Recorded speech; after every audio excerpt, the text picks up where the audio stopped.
Assalamu alaikum, peace be with all of you. I'm very honored to be here to visit and to spend some moments today with some beautiful faces and some very, very active members and leaders of our community. It's great to be here, and inshallah I'm not going to take too much of your time. I know you have a very busy schedule, but I do want to start with a prayer in Arabic. It's the opening chapter of the Quran. And after that, inshallah, and inshallah means God willing for those who are not aware of the term, but inshallah I will go on to say a little prayer in English as well, hopefully parallel to that in Arabic, and the translation is of course on my part, so I hope I can do a good job.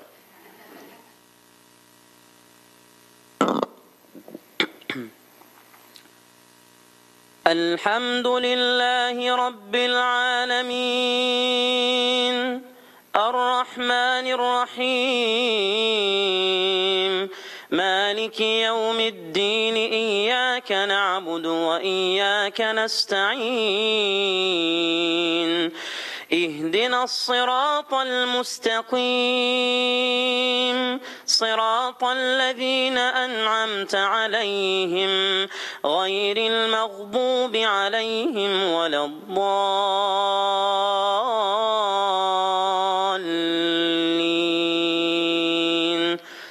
Amen.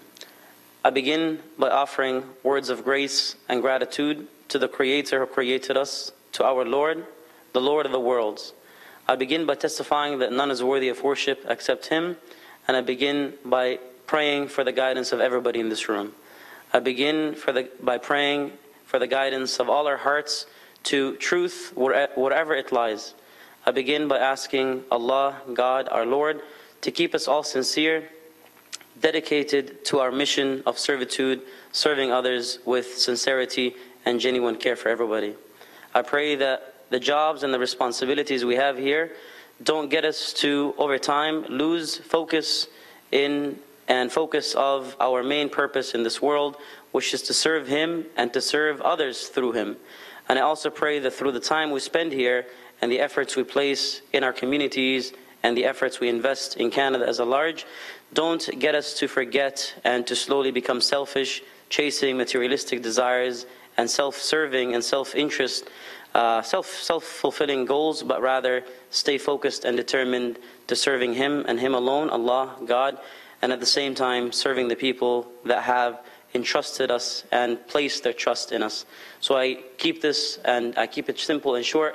God has placed you in places of responsibility, and it is a difficult one. It's not an easy one. And as a person who, again, is helping and serving a community of, a large community, a large Muslim community, I know how difficult it can get.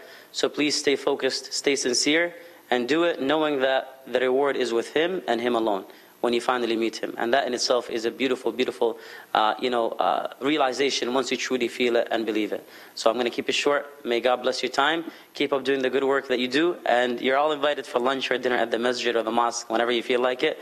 You're welcome to take me up on that anytime. Thank you and have a blessed day. Assalamu alaikum.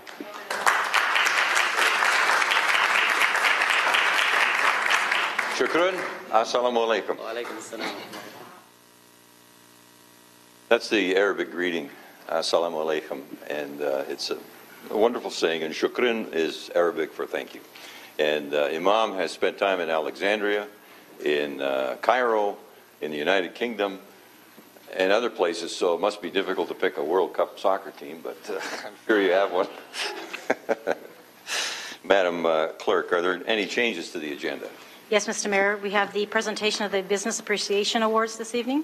We have 5 added communications, 514 from the Hamilton Academy of Medicine, respecting the Ontario Medical Association Community Services Award to Mayor Bertina. 515 from the Hamilton Wentworth District School Board, respecting the West Flamborough Accommodation Review Area. 516 from Award Construction Limited, respecting the boundary to the Ancaster-Wilson Street Secondary Plan, which is item 8 in the Planning Committee report this evening. 517 from the Association of Municipalities of Ontario, respecting the new provincial cabinet. And finally, 518 from the Agricultural and Rural Affairs Advisory. We also have 3 added notices of motion. 8.1, which is a motion to amend the AFA Committee Report 14-004, respecting the Grants Subcommittee Report 14-002. 8.2, respecting the relocation of the Canadian Football Hall of Fame, and 8.3, respecting demolition of Scott Park, and one added private and confidential matter respecting 64 Melrose Avenue North. Motion please to approve the agenda as amended. Councillor Pearson, Councillor Johnson, all in favour. Thank you. Members of Council, any declarations of interest? Councillor Pearson.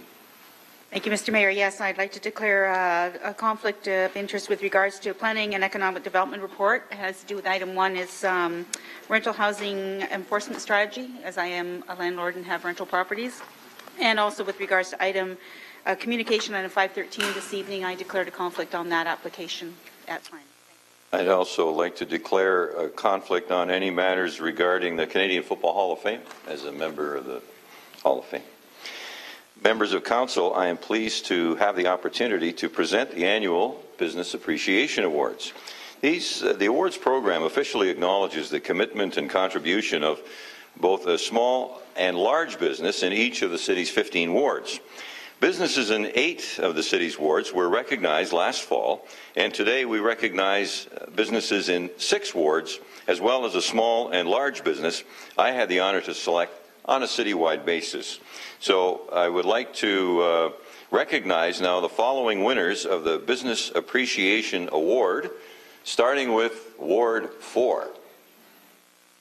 Councillor Murillo, would you like to join me? As we, in the large business category, congratulate Triovest Realty Advisors Incorporated. We have a Triovest representative. There we go.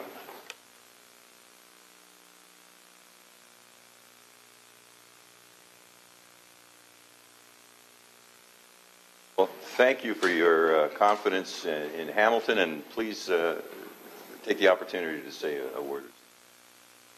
Thanks very much, and just to make it very brief, we're not done. We got 3 more projects underway and should be finished by the end of next year. Thanks very much.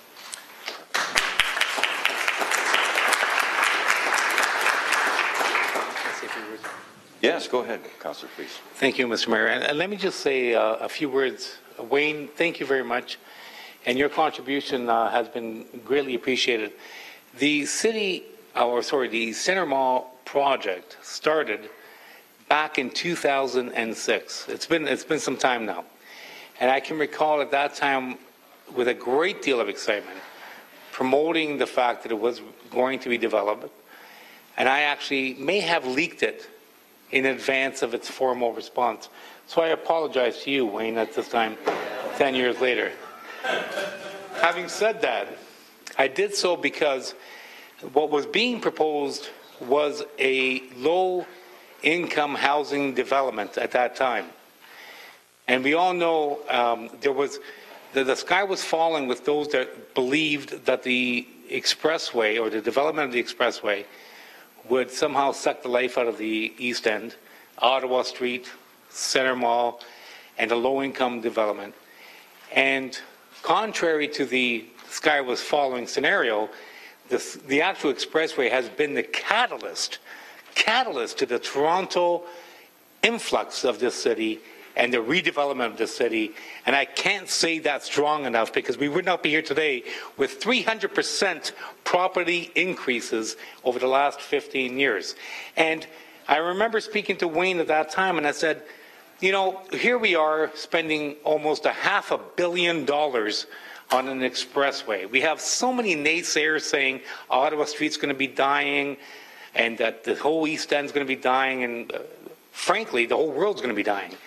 But yet they still, because we invested in the expressway, they invested in the Center Mall, and I want to commend them for their investment in this city today. We are talking the largest inner-city redevelopment in all of Canada, $150 million to boot, and there's nobody, aside from those that naysayers.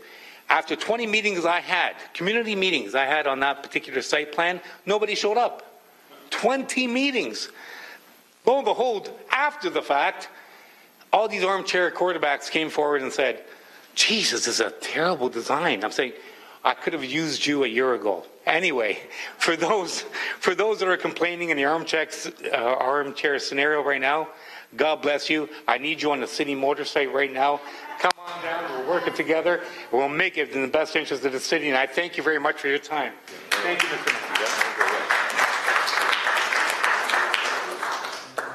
The small business winner in Ward 4 is also probably well known to most of the people around the chamber, and that is Rankin's Bar and Grill.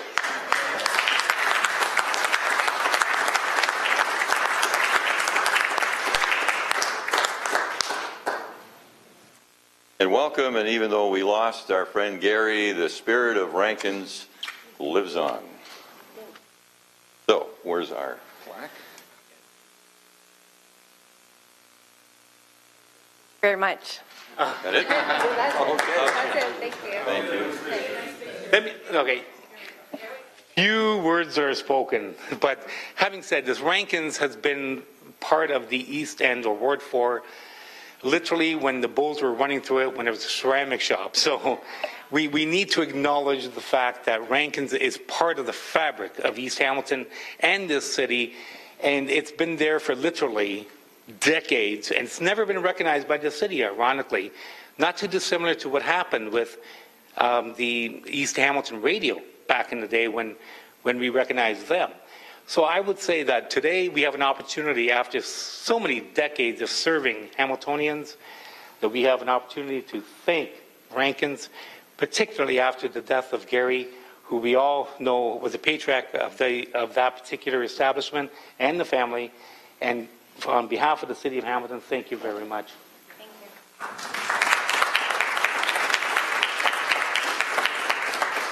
Thank you. Thank you, Ward 4 Councillor Sam Marula.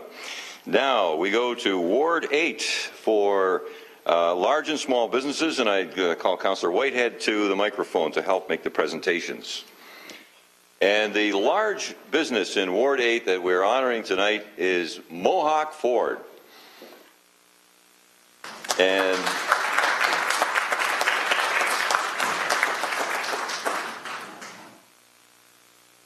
somebody told me that Lloyd Ferguson owned Mohawk Ford, but He does.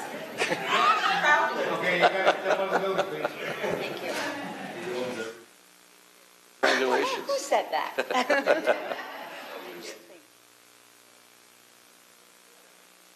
Let's turn around, show that to the camera.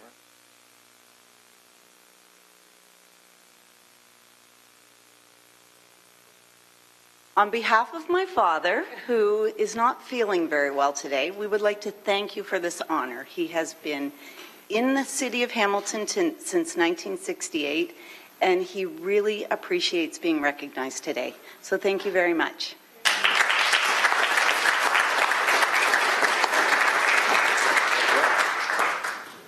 I want to thank Mohawk Ford, and that's what these awards are about, is looking at new and long-term businesses that showed confidence and faith in this community. Mohawk Ford has been certainly one of the foundations on Upper James and the beginning, what I call the Golden Mile, because as you go along, there's all kinds of auto dealerships along that stretch. But the fact that their longevity, their commitment and dedication and excellent service needs to be recognized, and once again, I want to thank them for being part of this community.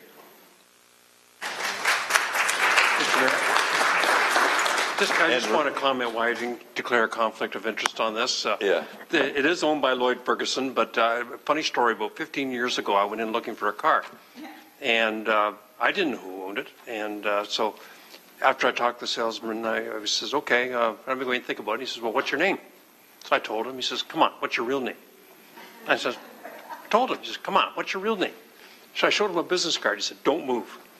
A few minutes later, he came back with Lloyd Ferguson in tow, and he says, are you in politics? I says, yeah. And he says, you stay out of trouble, you're embarrassing me.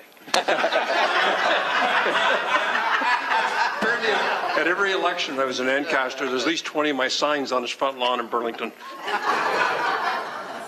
The other thing to remember is that in 1968, it was a leap of faith to put a big investment way the heck out there. All right, thank you and congratulations. And now our small business from Ward 8 is Activate Wellness Studio.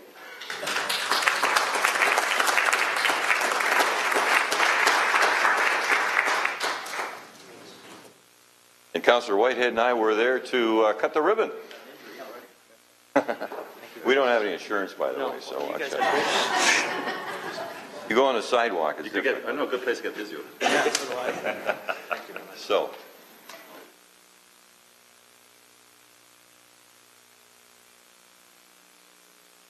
I'd just like to thank all the councillors for this in the city of Hamilton, obviously, but I just want to say one thing about entrepreneurship and as an entrepreneur in Hamilton, and it's obviously a big risk to be an entrepreneur. Everyone else can be a teacher or a doctor and get into a practice that's quite easy, but being an entrepreneur in this city has been really easy, and I just want to say a special thank you to you, Terry, and your office, and Colleen. You guys have been great in making that path to entrepreneurship that much easier, so I just want to thank you guys very much. Thank you.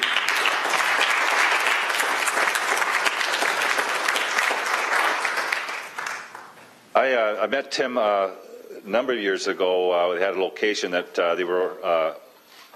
they've overgrown, and they were looking for another location. And I know that Colleen Wick and my assistant and myself and staff were excellent in facilitating the new location on Upper James. It's a busy hive, and I know that it must be excellent service because my assistant uses it frequently. So thank you very much, Tim, and congratulations.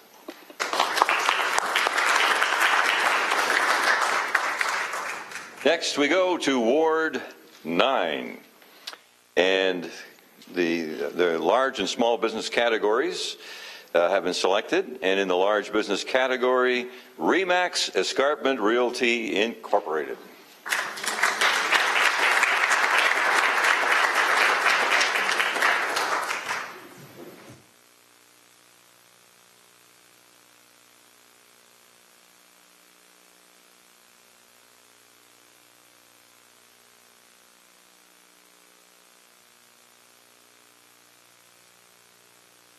I will be brief.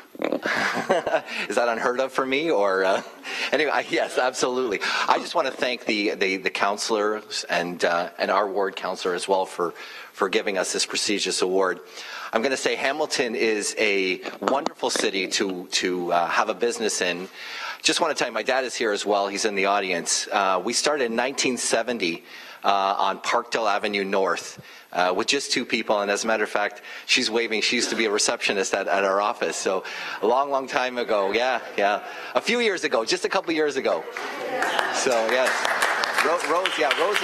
Rose is a big part of our business then, absolutely, Rose, and we want to thank you. It was honestly, and we're so proud to see what you've done. But we started in 1970 with two people, just two people, and actually you know the one person, Gabriel Reverso, and he's still with us today, and we're talking 44 years ago. Now we're 7 locations throughout Hamilton, Burlington, over 375 realtors, and we're the 11th largest brokerage in Canada. And here, and we did it in Hamilton. Thank you. So again, we on the real estate world, we try to put Hamilton on the map, and we really appreciate the economic development that's been so supportive to our company as well, and helped us with all our expansions, and again, our ward councillor, Brad Clark. Thank you again. Thank you. In the small, yes, I'm sorry, Russ, Councillor Barnes. 5 years old.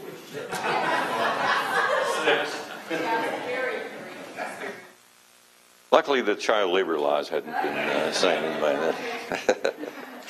In the small business in Ward 9, we welcome Queenston Tire and Rim Centennial, Inc.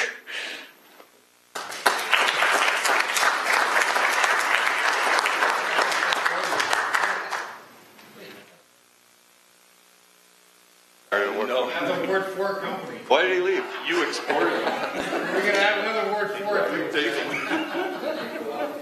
How's Jeff doing?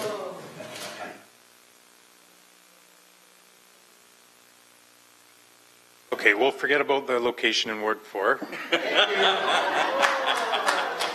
No, the first one, yeah. So that's 14 years ago. I just wanted to say that since we opened, I've had many conversations with my employees on treating our customers with respect and having them leave on good terms no matter what the situation. And many times I've thought, you know, I hope this works one day. I hope we start to see it come around. And today's a day where I'd like to thank the City of Hamilton for recognizing that that's actually come around and worked. Congratulations. I need to include something that Queenston Tire started from Frank's Mechanics on Ottawa Street North, which is now Green Venture, I believe. But having said that, it's quite remarkable how Frank, a Northern Italian who, north end of Hamilton, was able to establish such a prowess in the tire business in town. Started on Ottawa Street North. His son Jeff was able to start up the Queenston location, and now it's expanded into Upper Stony Creek. And for that, it would be remiss of us not to mention Frank. So I wanted to take this opportunity to do so. And you know what? Frank's last name escapes me, and I'm embarrassed by saying that, but Bernacci. I need you to tell me that. Bernacci. There we are. Thank you very much, sir. Thank you. But who made the tires? My mother at Firestone Tire and Rubber Company. Ward 10, large business now. Councillor Pearson, would you join me as we congratulate RPR Environmental?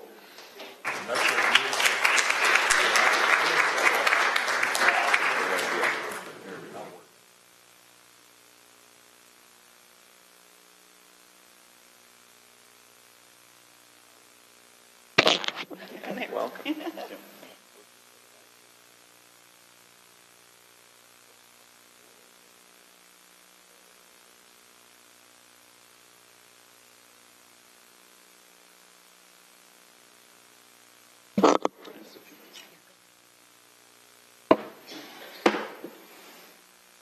I think this is my third time in this room in front of this mic, and it's always scary coming into the room. But I would like to thank City of Hamilton for its confidence in RPR Environmental over the last 2 decades anyway in this city.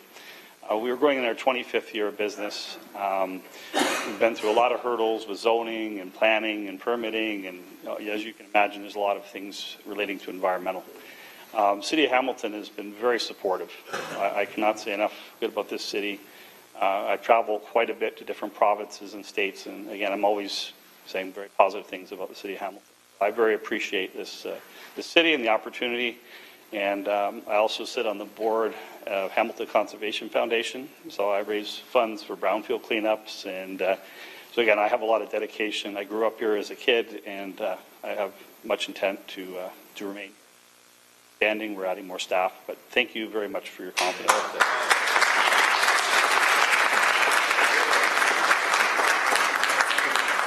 And I would like to especially thank Councillor Maria Pearson for her support and help over the years. Thank you.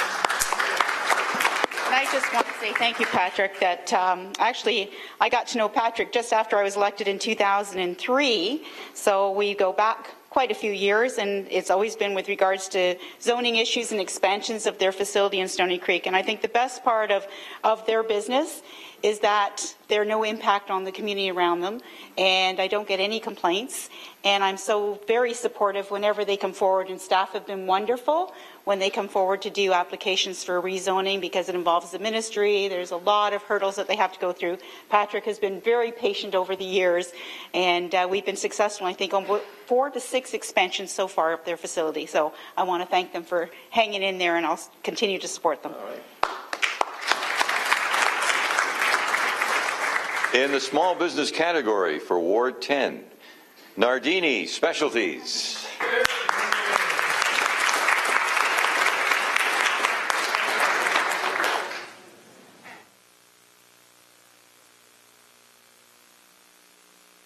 Everybody knows Nardini.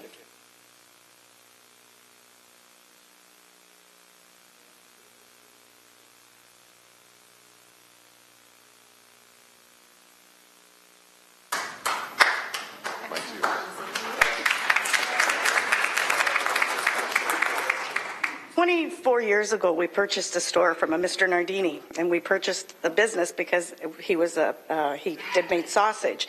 My husband being a butcher, we ended up making sausage. So for 24 years, I've been selling sausage, my husband's sausage. Anyways, in case you didn't know what Nardini's is, it's a meat store. We sell the best sausage in town. For those of you that do come in, thank you very much. We really appreciate it. I know I've seen a lot of faces. Thank you. And if you haven't tried, please come by and try our sausage. It's the best in town. Thank you. Thanks for the award.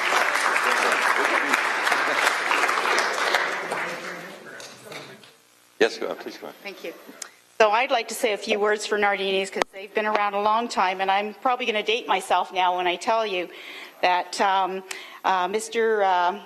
Batista was the original owner of Nardini's, and he actually was in partnership with the business and Italian grocery store on McNabb Street at Cannon back in the 60s and 70s. It was called Fazari's.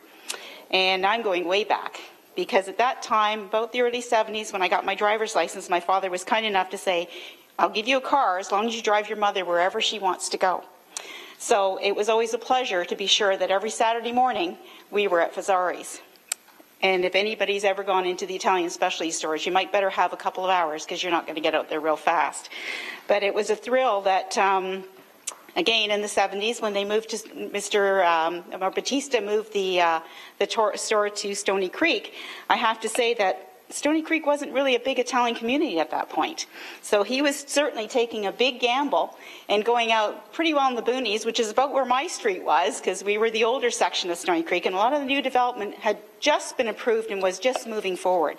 So I'm sure it was a scary time, but an interesting time for Batista, and he certainly carried on with his sausage, which is his secret recipe, and if anybody has not tried it, you have to try it. I have delivered it to friends and family pretty well across Ontario. It's gone as far as Nova Scotia with friends in Newfoundland. It is excellent sausage. So now Mario and Giancarlo come in and have taken over the business, Carlo, and they've come in and have taken over the business, and they've expanded. So they were just up the street, and I'm sorry that I can't walk there anymore, but they still stayed in Ward 10, so I'm very proud of that. And please, as I say, I'm very honored that this has been a very, very long-standing business. I've always said to them, don't ever change the recipe on the sausage, and you're going to do just fine. So thank you for allowing me to say that.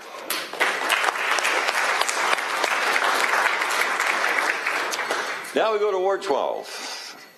I'm sorry, would you like to speak to that? Very quickly, I'm a longtime fan and friend and always take the drive. It is the leanest, it is the greatest sausage in all of the world.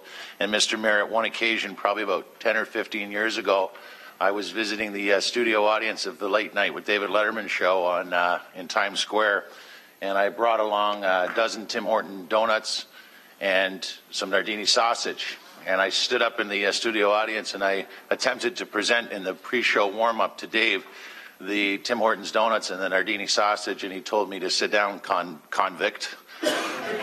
That was my brush with greatness with my favorite late-night star, David Letterman. So he didn't take the sausage, but I tried to make the Big Apple aware of the great product that is Nardini's that I continue to drive a long way to most Saturdays. So good to see you, well-deserved.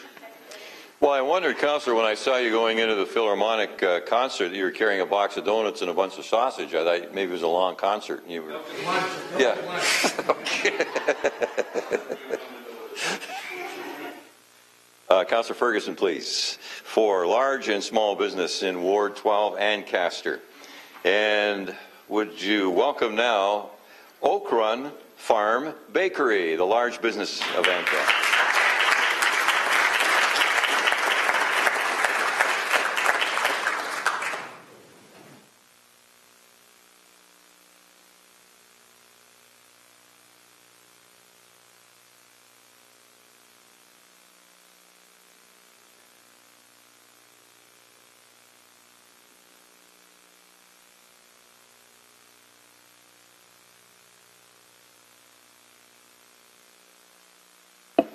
Thank you very much. We'd like to thank the city for its support. 35 years ago, our bakery was started by John and Ellie. It was supposed to be a hobby bakery. We now employ over 500 people, and we want to thank the city for your support in allowing us to grow. Thank you.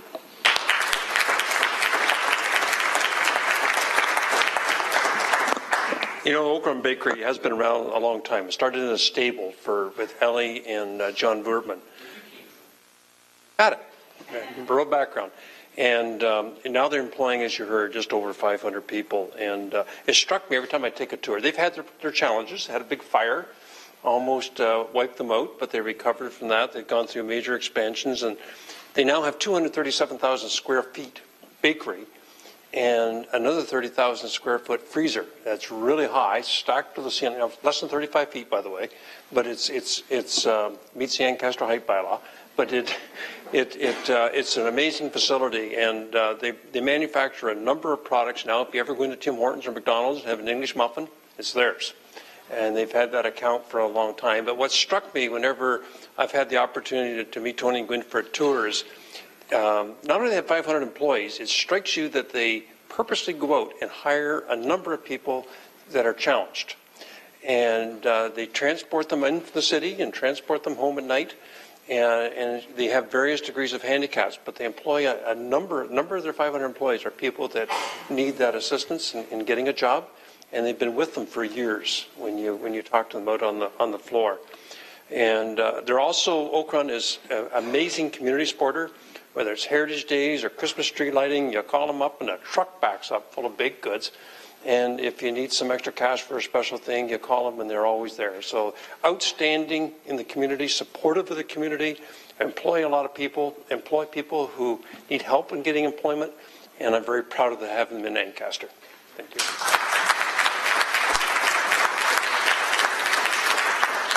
Proud of those hardworking employees, too. My son had a brief experience, just one of those part-time little things. And he said, Dad, it's like that Lucille Ball movie on the English muffin line. You got to go. Thank you so much for your contribution. And now, small business from Ancaster, the Brassy Pub.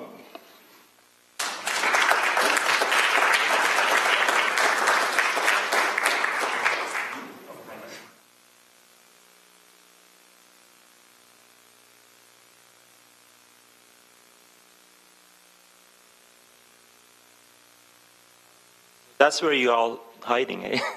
You're looking. Just want to thank you. It's been 11 years we started this business, and without my friends and people working with me, I couldn't do it. And Mr. Ferguson was really supportive for the business. So thank you so much. I appreciate it for having me here today. Thanks.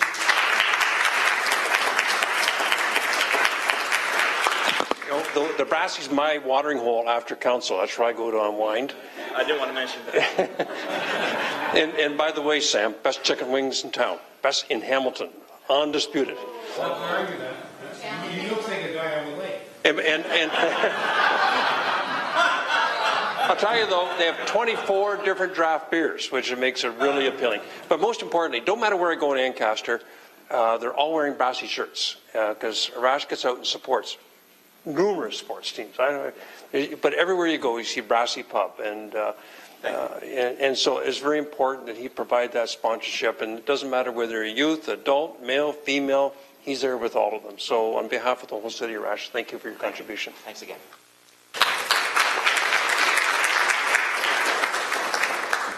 Now you'll know where, if you really want to speak to the councillor, your best chance is to get a hold of him. In fact, we probably have one for everybody around the table. Mine would be Chester's. Ward 13, to large business, Amica Retirement Home.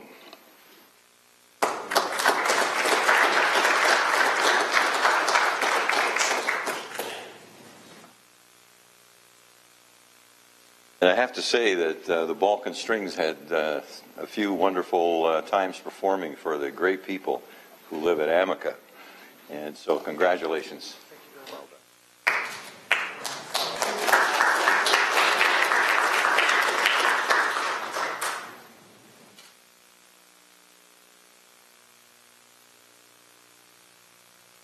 We've only been in the Dundas community for 6.5 years, so I don't have any great long stories from way back, but I would like to say that we're proud and appreciative of not only this ward, but being the great community of Dundas.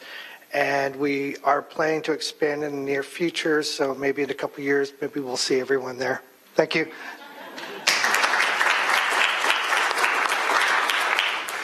Amica is at 55 Hat Street in Dundas. That's the site of the former Bertram Foundries in Dundas, and probably about 24 years ago was when the Bertram family had basically closed up their operations, and we had a derelict area. It was a decision made to demolish the facilities, and as a result, it sat kind of quiet by itself for quite a few years until Richard Liebtag and his partners came together, Urban Horse Developments, and in cooperation with the city took advantage of an arrays program. Now on that particular site we have 4 9-story buildings, and Amica is the most recent addition to that particular corner. You'll know it also from the Creekside Parkette, the saga of the Creekside Parkette. Amica is an immediate neighbor and is in fact is one of the partners in the development of that park, which we expect to see be open in the fall of this year. Amica opens their doors to a lot of organizations. They have a wonderful facility, a theater room, meeting rooms, and provide programming for, and I'm going to say, notwithstanding the mature ages, I'll be there soon, they open their facilities for a lot of people, and they're good neighbors. They contribute in a very, very meaningful way. And as Brian alluded to, they're soon to start on the extension of the building right along Hat Street, which will provide additional housing for people. Also, as you know, the location is just 1 block off of King Street West, the main street in Dundas. So it's a very connected community through transfer. But we're very, very pleased to have Amica, and it's certainly been my pleasure and supported the nomination for Amica as a large business. Thank you.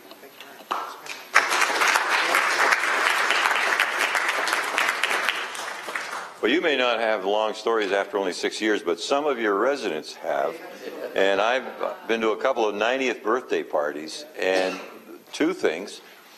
One, their stories, but the other one, that they've made Amica their home, and that's a tribute to your organization. Thank you. Congratulations. And small business, Dundas, Booth, Furniture and Interiors.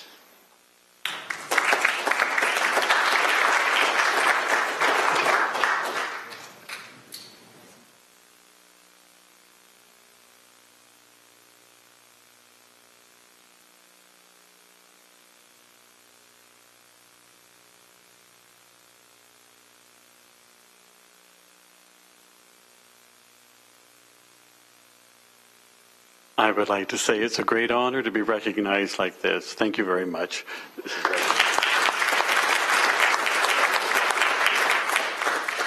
Booth Furniture has been a part of the Dundas fabric for 56 years.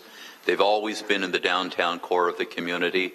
They're smack dab right on King Street, not too far from Amica and that.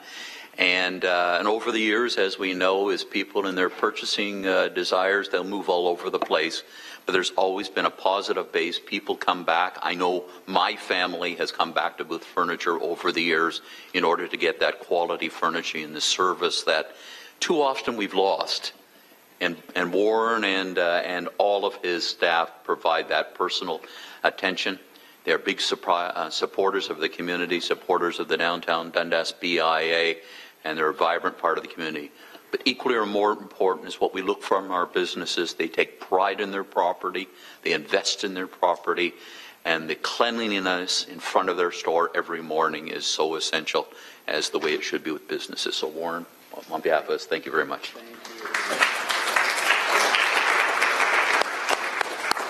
And now it's my turn on a selection of large and small businesses. And large business, let's welcome the representative from Vic West.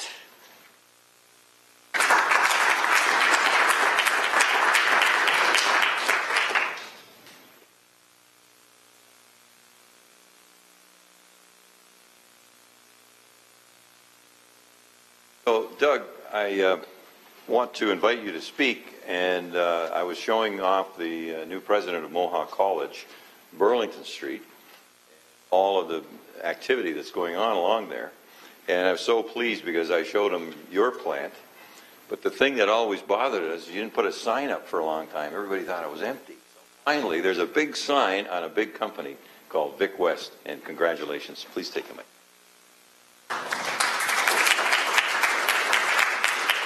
Thank you on behalf of the Vic West team.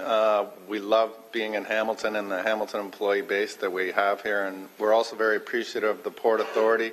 Our ability to grow and expand is almost seamless, and we very much appreciate that experience.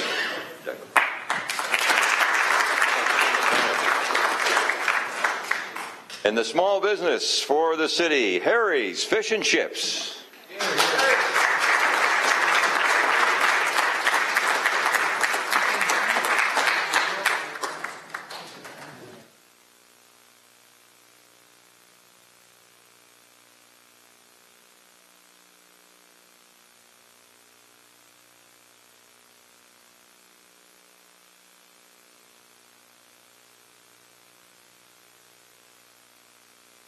We're honored to receive this award. We want to thank Mayor Bob Bettina and the members of council.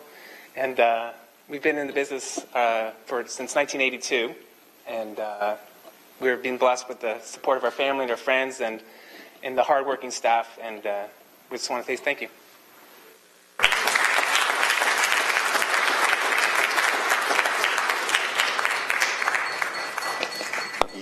Do I hear the glass tinkling? Is there something else that you took to? Yeah, I like promoting food that's good for you. Ivan is a very dear old friend of mine, and Harry's, Mr. Mayor, you'll appreciate this. I used to endorse Harry's Fish and Chips for years on the radio, and in the production team, we would often have the contest in 30 seconds how often I could say, Harry's! And the record was 14 in 30 seconds. It was where the ocean met fennel, which was John Hardy's line, I think, originally, that we ended up borrowing, but a great institution on the East Mountain, and I know Tom would have a lot of appreciative words as well. Just recently, there was a restoration in the kitchen, and it's such a popular spot up on the East Hill that Ivan and his crew pulled it off in a matter of days, what probably would have taken weeks because he knew the customers would have been ornery if it lasted any longer than that. But a good dear friend, and not too many people endorsed the fish and chips and said Harry's as often as I did, but we still get up there now and again, and they're great people and a great family. Thanks. Good to see you guys. Councillor Johnson. Thank you, Mr. Mayor. And this has been an appreciation awards that we've been doing for a couple of years now, and Ward 11 and 7 others of us were 6 months ago. And I just wanted to point out that Norm Schleland and Neil Everson, this was their brainchild to recognize businesses across the city, and having the councillors be a part of selecting this. Thanks so much, you guys. You go above and beyond. It's just wonderful.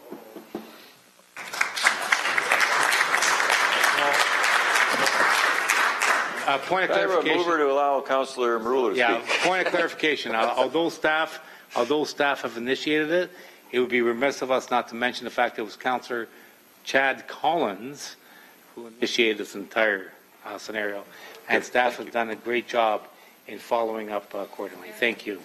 All right. Any further comments? So, nice round of applause, ladies and gentlemen, for all.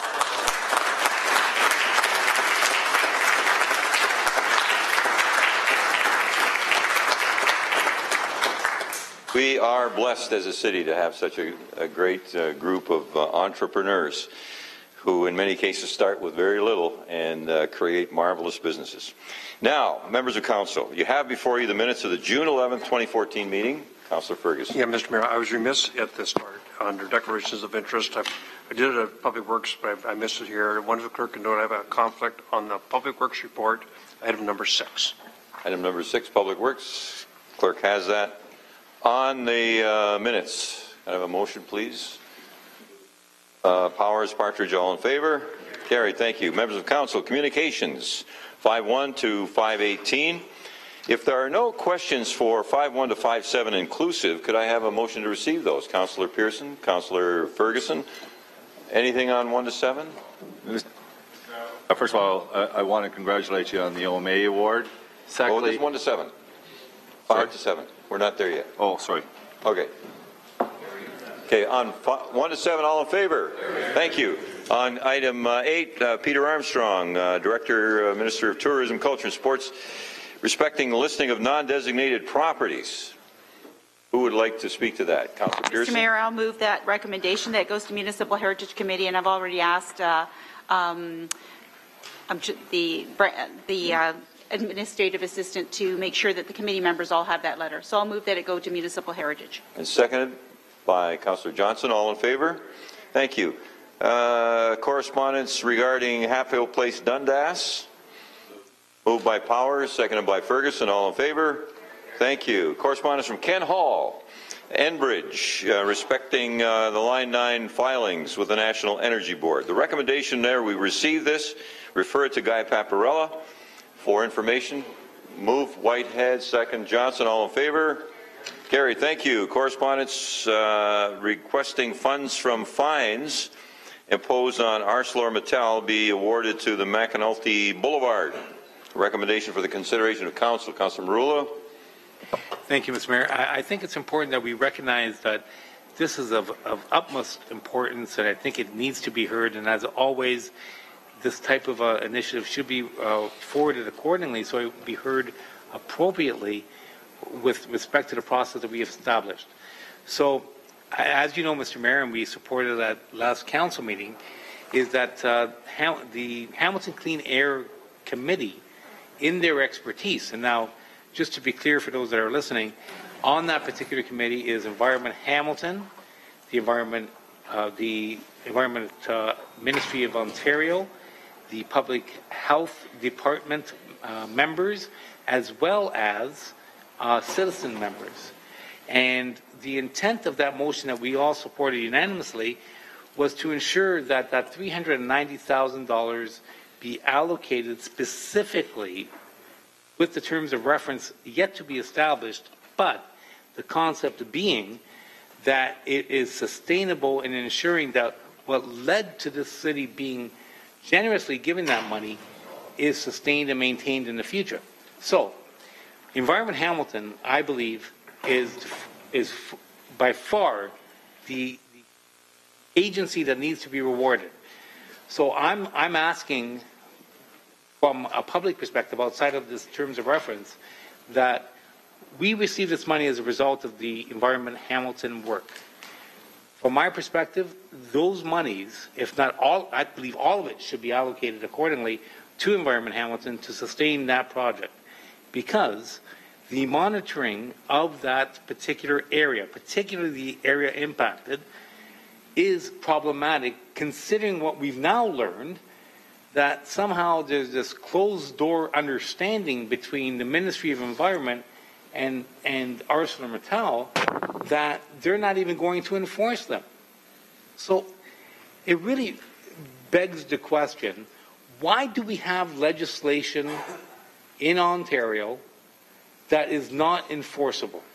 And I ask you, Mr. Mayor, the crux of the problem is, and we as a council have gone over and above our call of duty on air quality issues, because we collect 2% of the taxes, but everybody expects us to provide 100% of the services, and that's just not sustainable, fair, or is it even remotely intelligent to suggest. When you look at this from a jurisdictional perspective, we have our jurisdictions. It would be like similar if the police department started calling the fire department over an armed robbery. We simply, it is not the city's jurisdiction to deal with air emission quality issues, but we have anyway. So it's similar to the police department coming forward to help out the fire department put out a fire. But the problem becomes that it's not sustainable because, frankly, it's not in any way rational or fair.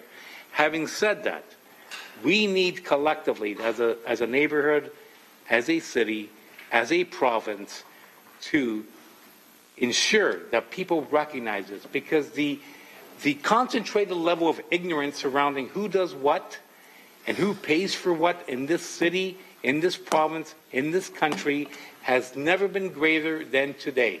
And as I said to you, we collect 2% of the taxes, and people expect us to provide 100% of the services. Councillor, I understand. And that's just not sustainable. Having said that, this particular item that's before us is being referred to Clean Air Hamilton, because I'd like for the Soot Group in our east end of Hamilton, who have had to be subjected to a number of environmental fallouts. I remember back in 2006, I even went out over and above the call of duty to bring in lawyers from Arkansas to try to start a class action suit against Columbia Chemicals. At that time, Columbia Chemicals were very reactive, and we actually rewarded them, because since then, it's not happened again. Having said that, we have other perpetrators, and those perpetrators being what ArcelorMittal has been basically providing in this community. So now that we know, and the secret is out, that they have a special understanding between the Ministry of Environment Councillor, and would you please ArcelorMittal. speak to the issue before us? Yes, we understand and that. ArcelorMittal, this goes to show that this money that's coming from ArcelorMittal needs to be directed directly to making them be held accountable. And that's the point of my statement, is that this $390,000 that's at question is the Fiasco's money, or ArcelorMittal, and it needs to be used to hold ArcelorMittal accountable. And I look forward to Clean Air Hamilton, in their expert opinion, providing us with recommendations accordingly. And I appreciate your time, and I move that accordingly. And I thank you for your time, sir. What are you moving, Councillor? That is referred to Clean Air Hamilton for them to basically elaborate on what the proposal is and what needs to be addressed and the terms of reference, because the clarity around the proposal is unclear at this point. But I'd love to get down to the bottom and of this whole thing to determine what can and cannot be done within those parameters. Okay, so and you have a seconder? Yeah. Councillor McCaddy, would you like to second that? Councillor Collins, are you going to second that? Put it on the floor. Councillor McCaddy, your speaker. Thanks very much, Mr. Mayor. And I think we're all hopeful. Is that a point of order? Since when do we debate the disposition of correspondence? We receive the correspondence, we send it off, and then it has its discussions in the appropriate venue that it's been directed to. So, yeah. So, please, Councillor, keep that in mind in your comments. Well, thanks, Mr. Mayor. Just a short editorial, though. I just look forward to working with Minister Murray on this file as well. He's our new Minister of the Environment, so that's bodes well, I think, for Hamilton. I hope. So I just wanted to add to Councillor Marula's comments that I know that he wants to involve the suit group that's identified in this particular email. The venue that he's suggesting, Councillor Marula, is through Clean Air Hamilton, which is an inclusive group that represents a number of different interests. And I think folks can be sure that the SIT group will be involved in that. The different neighborhoods in wards 4 and 5 in particular, probably wards 3 as well. So I think there's lots of time in front of us for discussion on this item, and we look forward to having that discussion at the Board of Health, Clean Air Hamilton, and others. I know the neighborhoods will be involved. Thank you. So on the disposition of this correspondence, Councillor Clark. Thank you. So what's the agreement with Clean Air Hamilton with the City of Hamilton? Just, is that to me? I don't know. I'm talking to our staff right now.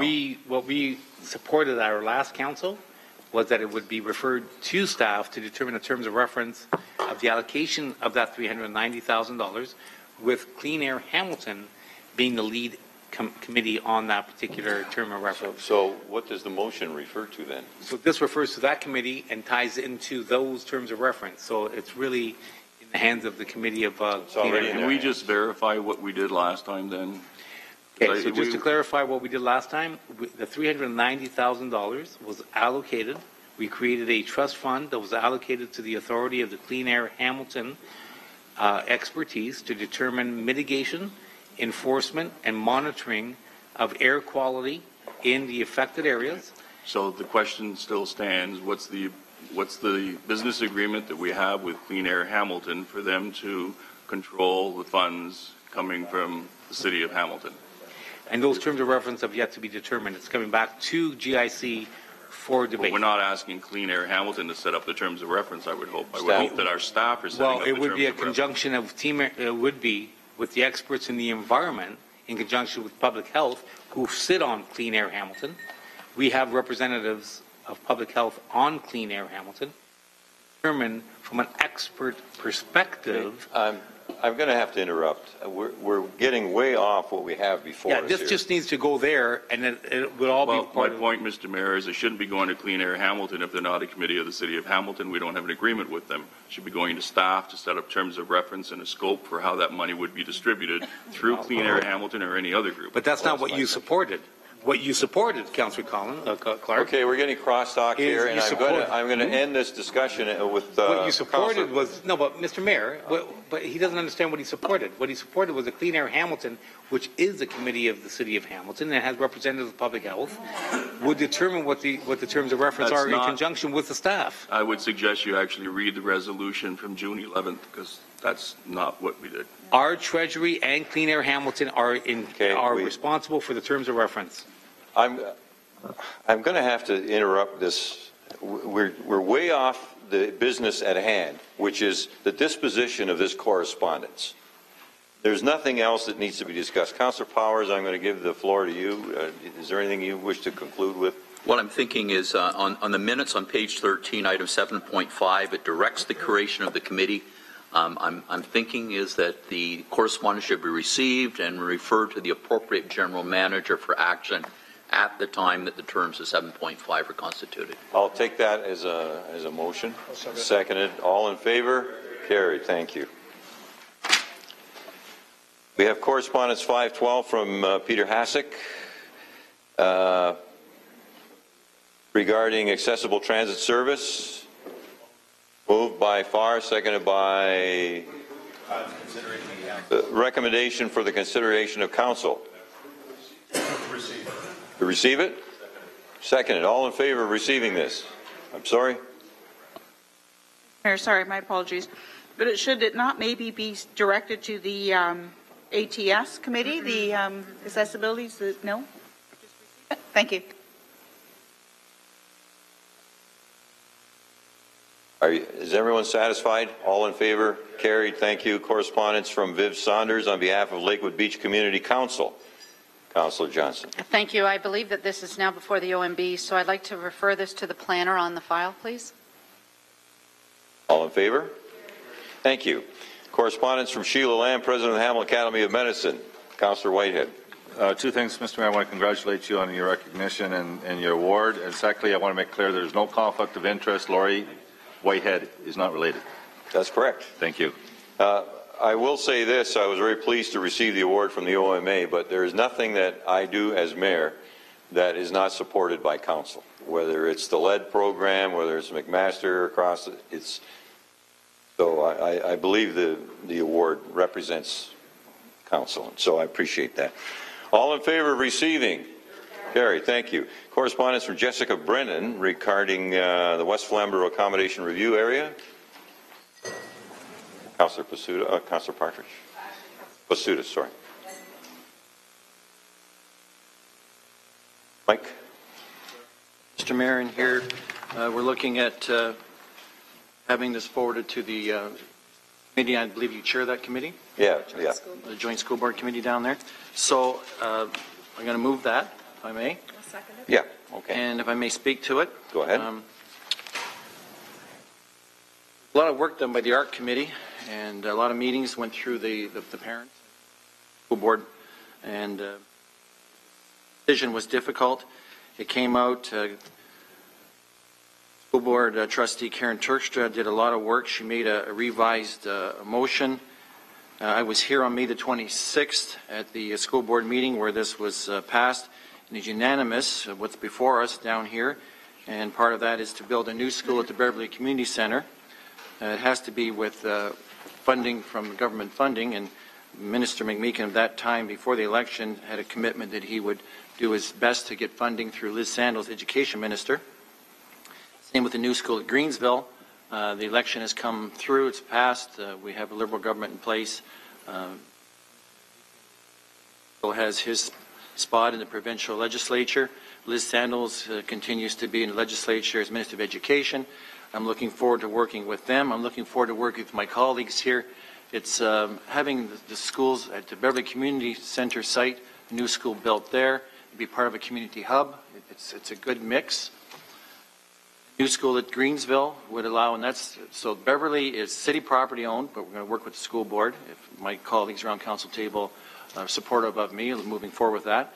The Greensville school is a new school site on the school board property, and we're looking at moving the library there. It's on a leased property in Greensville. We're looking at moving a new library to that site. Community meeting room there because the town hall is tired in Greensville, and I don't want to put a lot of money into it, so the members of the community. So we're looking at that, and as I'm going to say, we keep saying here in Hamilton, it's the best place to raise a child. The rural communities need hubs, and this is a good format for us to get together and work with the school board, our provincial government, Minister of Education, and our colleagues around the council table for to support on everything as we move forward on this. So thank you. And Councillor Partridge, did you wish to speak? Go ahead. Yes, thank you, Mr. Mayor. And I also very much support this. I was part of the entire ARC program, attending the meetings, and we literally met and worked with hundreds of parents. And I just want to encourage our colleagues around the table to support this entering into, perhaps it's a good test, if you will, for us to look at the partnership. The rural community is very different from the urban communities. And the site that we're looking at, being Beverly Community Centre, as Councillor Pasuta said, is out in the Rockton area. And the community centre is there. It is city land. But all of the students who will be attending the school will be getting there by bus. So it's quite different out in the rurals. There's a lot of busing. There's hundreds of students who will be coming from around the area. And it really does present a central location.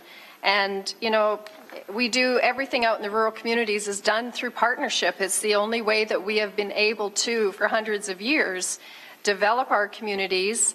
And it's by working together, not just with volunteers, but with other organizations. So I see this as a real test for us as a city to be able to look at this partnership. And certainly we have the support and the commitment to look at this from the province. We went through it 5-6 years ago with Waterdown, with all of the schools in Waterdown. And we were able to form that partnership and come together and secure funds to build new schools in the Waterdown area. And it is just by working together in our partnerships. So I am very supportive of this. I would like to, through you to clerks, be apprised of when those joint committee meetings are so that I can attend. I'm not a member, but I certainly want to be able to attend and speak in support of Councillor Pasuta as he moves this file forward. Thank you. Thank you. So just before I take my next speakers, can we determine that we're not debating the issue here tonight, that there's a recommendation to receive this, refer it to the joint city liaison committee for discussion, and then it'll come back to us. And I don't think that this evening is the time we should get into all of the details of the relationships and so on. So I have Councillor Clark and Councillor Duval. Councillor Clark. I was simply going to ask if that committee has the resources to actually look at what's being proposed here. Does the committee have the resources to look at what's being proposed here? Because there's going to be capital costs for the city, capital costs for the board. That's what we need to have assessed. My anticipation would be, Councillor, that, if I may, that very issue will come back to us. How are we going? These are the areas that. Okay, thank you. The point's well taken, Councillor Duval. Thanks, Mr. Mayor, and I think you've answered my question. I just wanted to make sure that this is just going for discussion. Nothing's going to be done. Nothing. Because I do have concerns about going into any future partnerships. I've experienced a couple, and it hasn't worked out very well for us, so I do have concerns for that. But I appreciate your brevity on that, because there will be a lot more said. Councillor White. Mr. Mayor, in the last council meeting, I did a lengthy speech about partnerships. I was very supportive of a partnership with the school board at Scott Park. I'm not sure how the ward councillors in Flamborough voted on that particular issue, but I still firmly believe in partnerships. Thank you. And so all in favor of the receiving and referring? Carried. Thank you. 517 AMO communication respecting policy update, new provincial cabinet named. 516. Sorry, I scratched it off too soon. We have correspondence from Gabriel Gasparini regarding the Ancaster-Wilson Street secondary plan, and once again, although the recommendation is for the consideration of council, it's not in our purview to go over the elements of this. So what would council like to do with this letter? Refer it to planning committee, simply receive it? I'd like to move it be received. We dealt with this at planning. Moved to receive, seconded by Whitehead. All in favor? Thank you. And now 517, AMO Communication Policy Update. Moved by Councillor Powers. And if you take the chair, Councillor Powers, for a moment. We did, through media and through my office's communications, receive a further indication that Minister McMeekin would like to come before us. And so, if I may send that invitation to him, I don't think we need a motion, and that would be to a GIC. We could have a fulsome discussion.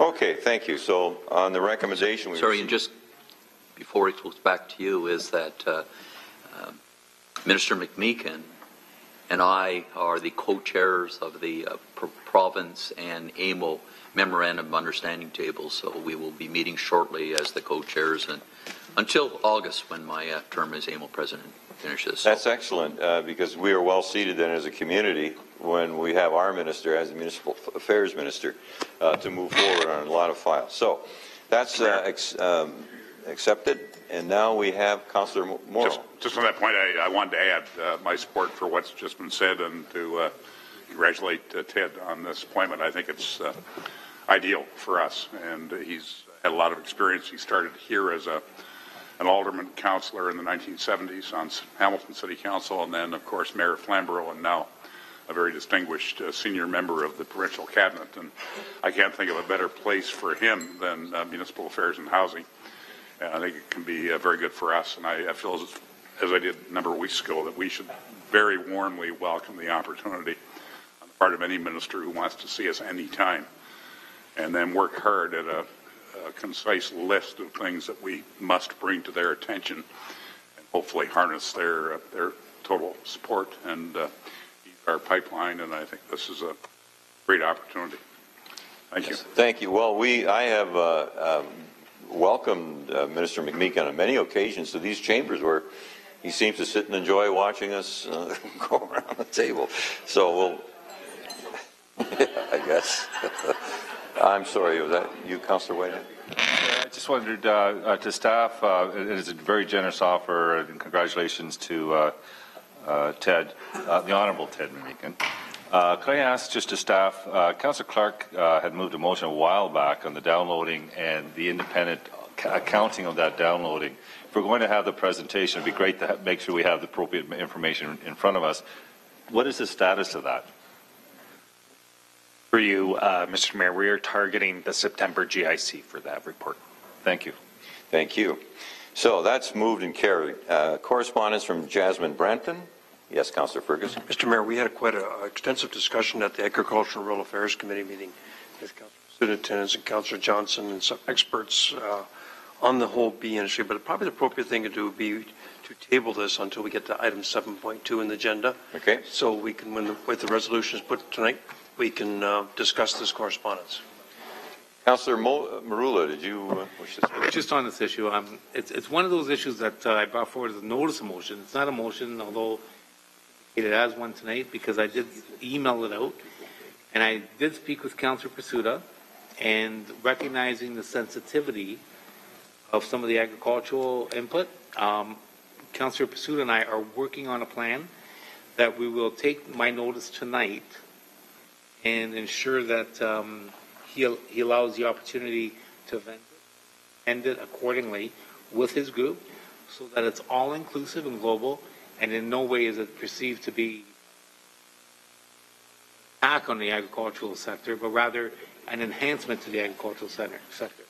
Will it remain as a motion, a notice? Is that what you're saying? Yeah, that's all. Although it's specified as a notice, it's my error, I guess, because I may have mentioned that. It's actually a notice of motion. Yeah. And I'm just going to refer to Councillor to basically consult with his agricultural community, back with a motion that basically unites both the rural and urban centers collectively to ensure that we just get the answers, and all we're asking for is information, really. We're not asking for any action. And Councillor Pursuta has agreed accordingly. Well, a notice is a public document, and that enables what it's supposed to do, conversations such as this to take place. So that's perfect. So Mr. Mayor, I move that it be received and referred to the debate.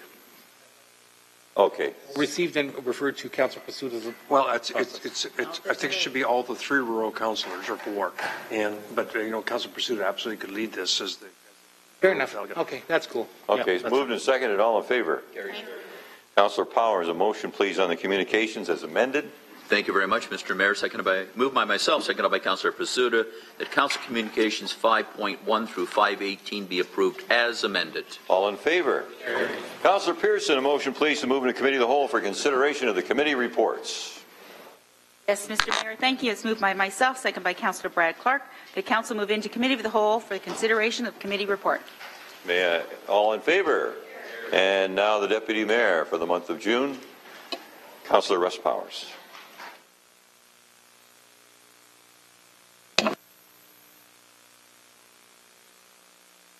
Thank you, everyone. The Public Works Committee presents its 8th report for 2014 and respectfully recommends 1, 2, 3, 4, 5, 6, 7, 8, 9, 10, 11, 12, 13, 14, 15, 16, 17.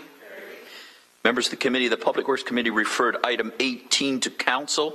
As this is a private and confidential matter, the committee will need to move into closed session to discuss the item. Therefore, approval of the Public Works Report 14-008 will be deferred until after the private and confidential portion of the meeting. I'll come back to the chair of the committee for approval of the report at the end of the meeting. Okay. Item 6.2, the Board of Health presents its 5th report for 2014 and respectfully recommends 1. Your work plan, but I do have a motion here regarding the HSR Arbitration Transportation Division review. No. Okay. Excuse me, that's the item we're moving in camera for amongst the items we're moving in camera for. The Board of Health presents its 5th report for 2014 and respectfully recommends 1, 2, 3, 4, 5. Mr. Mayor, please. Mr. Deputy Mayor, I'm going to ask Council to consider the following motion, moved by myself and seconded by Councillor Partridge, that report BOH 14017 respecting improving health by design in the Greater Toronto Hamilton area be referred back to the Board of Health for further discussion. May I speak to that? Certainly, Mr. Mayor. Please do. We have a council position on the Metrolink's big move funding, and that's right. Yeah, that's the right one. Yep, that's the right one. And there is an implication not clear to me and other members of council that I talked to about whether or not the wording of the report, such as it sits on our blotters now in the agenda, would alter the previous decision of council in terms of the funding. So I'm simply asking that the report go back to the Board of Health for further discussion to clarify that matter. Councillor McCaddy, please. Mr. Deputy Mayor, I'm a bit confused about that. This report that we received, there was a presentation from Dr. Tran, our Associate Medical Officer of Health. It was a report, I think it was 4 different public health authorities who put that report together. And it simply makes the case that the connection between land use and transportation, there is a connection between those two, and that they can affect public health in terms of the choices that we make in our land use decisions and in our transportation decisions. So I'm a little unclear as to how that would affect our previous decisions. And maybe if I can ask the mover to provide perhaps a bit more detail on that, and which specific decision had we made previously that this may put in question. Mayor Bettina, please. Yes, well, our decision was on the issue of 100% funding, and the word funding appears in the report, and it's not clear, certainly to me and to the seconder and others around the table, how that harmonizes with the position that we've taken. And not arguing about the position. I'm just saying that we need to just have a further fulsome discussion on that to make sure that we are moving forward, not in contradiction with our own previous decision. Well, Mr. Deputy Mayor, I see no connection whatsoever between the two, so I remain nonplussed. Okay. Councillor Clark, please. Thank you very much. The challenge that I have is we don't have the report before us right now, so I can't actually rip open the report to see exactly what the wording is. And if the mayor and his secretary have looked at it and they have a concern, there's no impetus for us to do this immediately. Done today can wait until the next council meeting, so let's just make sure that we're being consistent with our positions. I certainly wouldn't want to cause more confusion with the otherwise confused folks at Queen's Park. Just speaking to this during agenda review, as Mayor Bertina and I, along with the staff, prepared for this, is looking at it. There is the opportunity for confusion, particularly as stated by Mayor Bertina in kind of our discussion. So as I concurred with his suggestion, we should send it back, be clear on the intentions, and tonight there is a motion we're considering that might give our intentions ultimately to the province, and therefore we do not want to be in conflict with the direction that we want to go. So on the motion for referral back to the Board of Health, all those in favor? Opposed? The motion is carried. Item 6. Item 7. Councillor Whitehead, please. Thank you, Mr. Chair. I unfortunately couldn't be at this meeting, but I've been receiving a lot of calls, and I guess got a question to the staff. I'm getting a lot of calls from dental hygienists, and a number of dentists now have changed positions on the fluoridation of water. Is there something that's transpired in that front in the last number of months? Deputy Mayor, no, there's no changes in terms of that issue. Thank you. Item 7, 8, 9, 10. Mayor Bertina, may I please have a motion on the report as amended? It's moved by myself and seconded by Councillor Judy Partridge that Councillor Rob Pasuta, that the 5th report of the Board of Health be adopted as amended and the information section received. All those in favor? Carried. Opposed? The motion is carried. The Planning Committee presents its 10th report for 2014 and respectfully recommends item 1. Councillor Pierce. So noted. Thank you. Item 1. Carried. 2. Carried. 3. Carried. 4. 5. Sorry, there's multiple pages on these applications. 6. 7. Councillor McCaddy, please. Item 7, application for amendment to City of Hamilton zoning bylaw for lands located at 99 to 103 Lock Street South. Thanks, Mr. Deputy Mayor. And I have an amendment that staff have given me to move. So, should I move the amendment first? And I also have comments on the overall report. Please, would you introduce the amendment? So the amendment is moved by myself, seconded by Councillor Farr.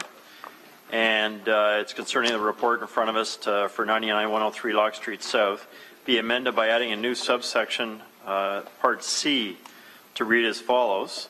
And Part C reads that Appendix B draft bylaw be amended in Condition 2A1 by adding the following words in quotes, as permitted in the H Community Shopping and Commercial District, between the words commercial units and 84 residential units to read as follows. And the new item 1 would read, a mixed-use building with ground floor commercial units as permitted in the H Community Shopping and Commercial District, and 84 residential units located above shall be permitted. So this is a housekeeping item just to clarify the discussion at committee. Okay. Discussion on the amendment. Councillor Clark, please. Yeah, thank you very much. And it was moved and seconded by Councillor Farr, I believe. Yes. Thank you. Yep, thank you very much. I just found this on my blotter when I came in today, so if I could ask staff the question, how does this change the application? I thought it was going to be commercial. Warren, please. Yes, through Mr. Deputy Mayor. It does not change the application. It was a clarification of what those permitted uses would be within the commercial area. By referencing that specific designation, it makes it consistent with the other commercial uses permitted on Lock Street. So it was just an error of omission of having those words inserted into that recommendation. Thank you. Anyone else on the amendment? All those in favor of the amendment? Opposed? Carried. On the main motion as amended, Councillor McCaddy, please. Mr. Deputy Mayor, thanks very much. This is a key location on Locke Street between Canada and Jackson Street. It's the site of the old Calabrese market and more recently the Asian grocery store that was there. And it's a site that's certainly in need of redevelopment because it's not a very attractive location. And this is something we've been working on in Ward 1 for the last 2 years with the Kirkendall Neighborhood Association and associated citizens in the area, including citizens living on Jackson in Canada, right next door, either right immediately behind the site or further down those streets. So we've had probably about 10 different meetings when you add them all up, and we did that recently in communicating back out to the neighborhood following the Planning Committee meeting last week. So generally support for this, and the way we went about this was to hear the presentation from the developers initially, and it was a 7-story building that was set up against the houses next door in Canada and Jackson, and we came back as a community with a counter proposal, and to their credit, Frank Spilacci and the other developers listened, and they made the significant changes to the development.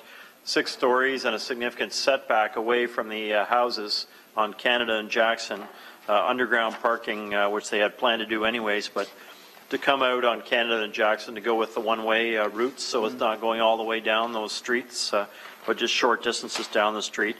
So I think overall a good discussion, and these intensification projects, as you know, can be quite tricky, quite difficult to fit into neighborhoods.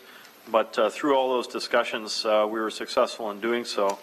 So thanks to these particular applicants for working with us, Luch Mandarino on Locke Street, and of course the Spilaccis, who do some good work right across our community.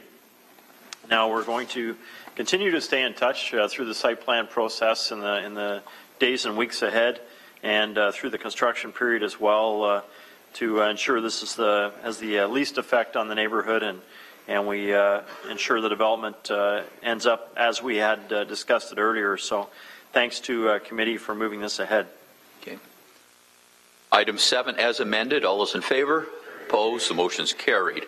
Item 8, 9, 10, 11, 12, 12. Councillor Johnson, please. Thank you. This is the Police Animal Protection Bylaw. I just wanted to thank again Sergeant Brad Adams, who came forward to speak on behalf of the mounted unit. And there has been some questions since why we settled on the $250 fine rather than the $1,000 that was originally proposed, or that was amended to be proposed. And it was Sergeant Adams that actually advised us to keep it at the $250 level, because he said that would make them, the $1,000 level would be, they would be too hesitant to hand out tickets. But at the $250 level, he feels that it would be more of a deterrent, and that the police would utilize that fining process a little bit better. So I really want to thank Brad. He did a great job, and he waited around all afternoon. It was a long meeting, thanks to my colleagues as well. Okay. Councillor Whitehead, please. Thank you, Mr. Chair. The actual issue is that they don't want to ding somebody $1,000 when it's really minor in nature, but they still want to deter the type of activity. $250 will do that. Now, if it's a serious event, they can go to Part 3, which can raise the fee up to, the fine up to $25,000. So they have that tool as well. So those that mistreat the horses severely will be punished through a Section 3, Part 3. And those that enter into, without permission of the officers, impact on the horse, now they got that discretion to exercise the $250 fine. Item 12, 13. Councillor Johnson, I understand you have an amendment to item 14.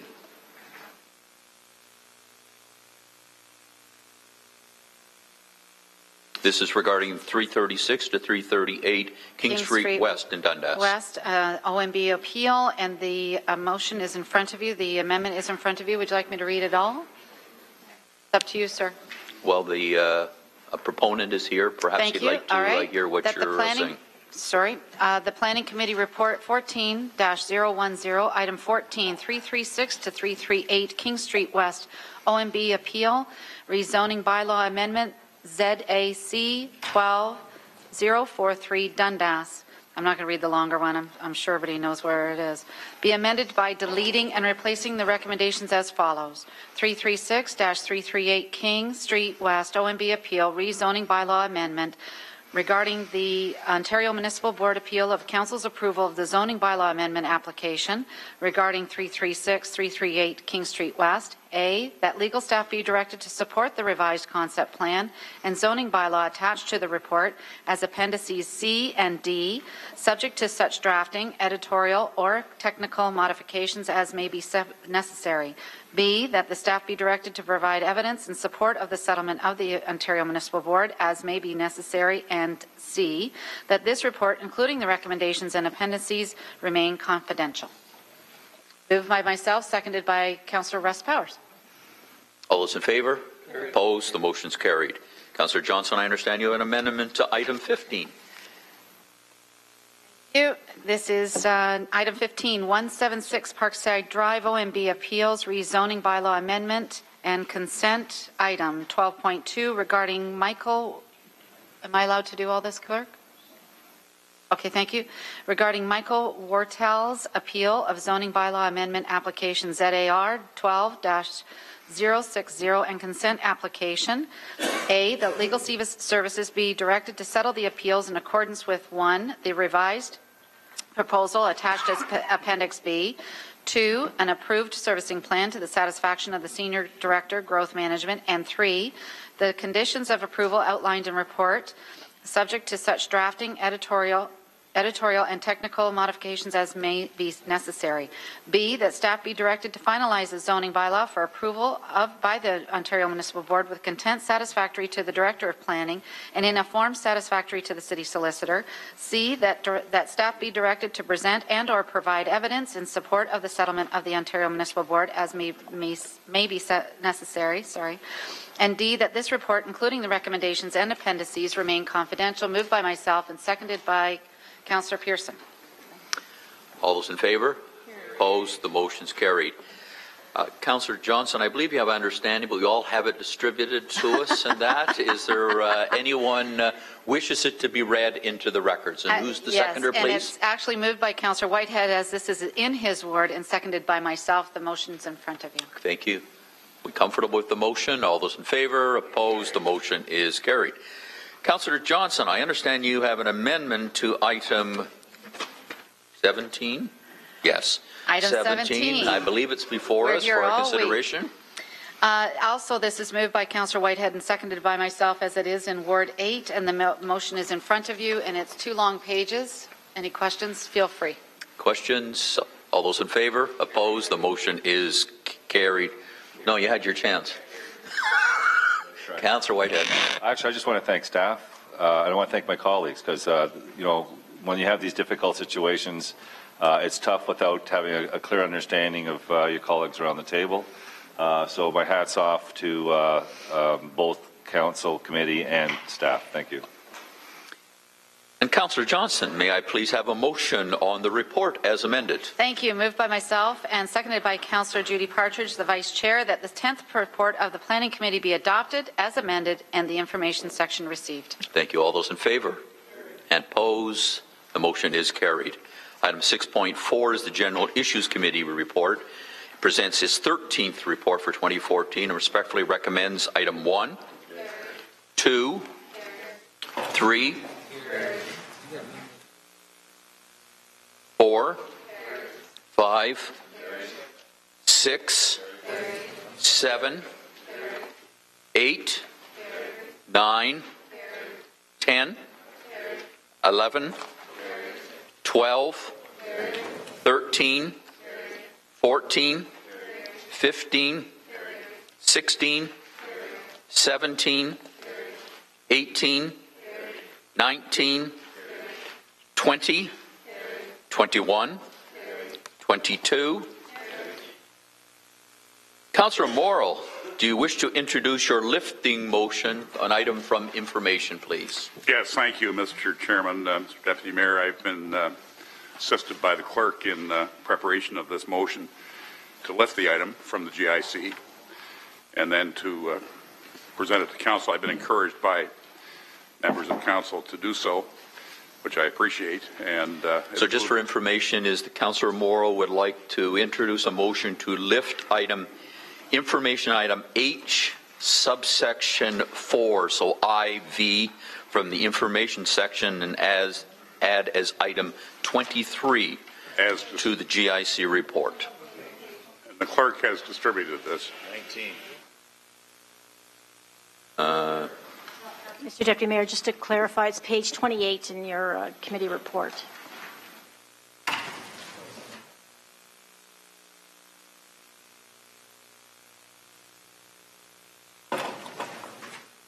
So do you have a seconder for lifting the motion, please? Yes, Councillor Clark. Councillor Clark, the motion to lift from all those in favor of lifting from the information item and adding as item 23 to the discussion item. All those in favor? Carried. Opposed? The motion is carried. Mayor Bertina is opposed. Oh, what a surprise. Page 27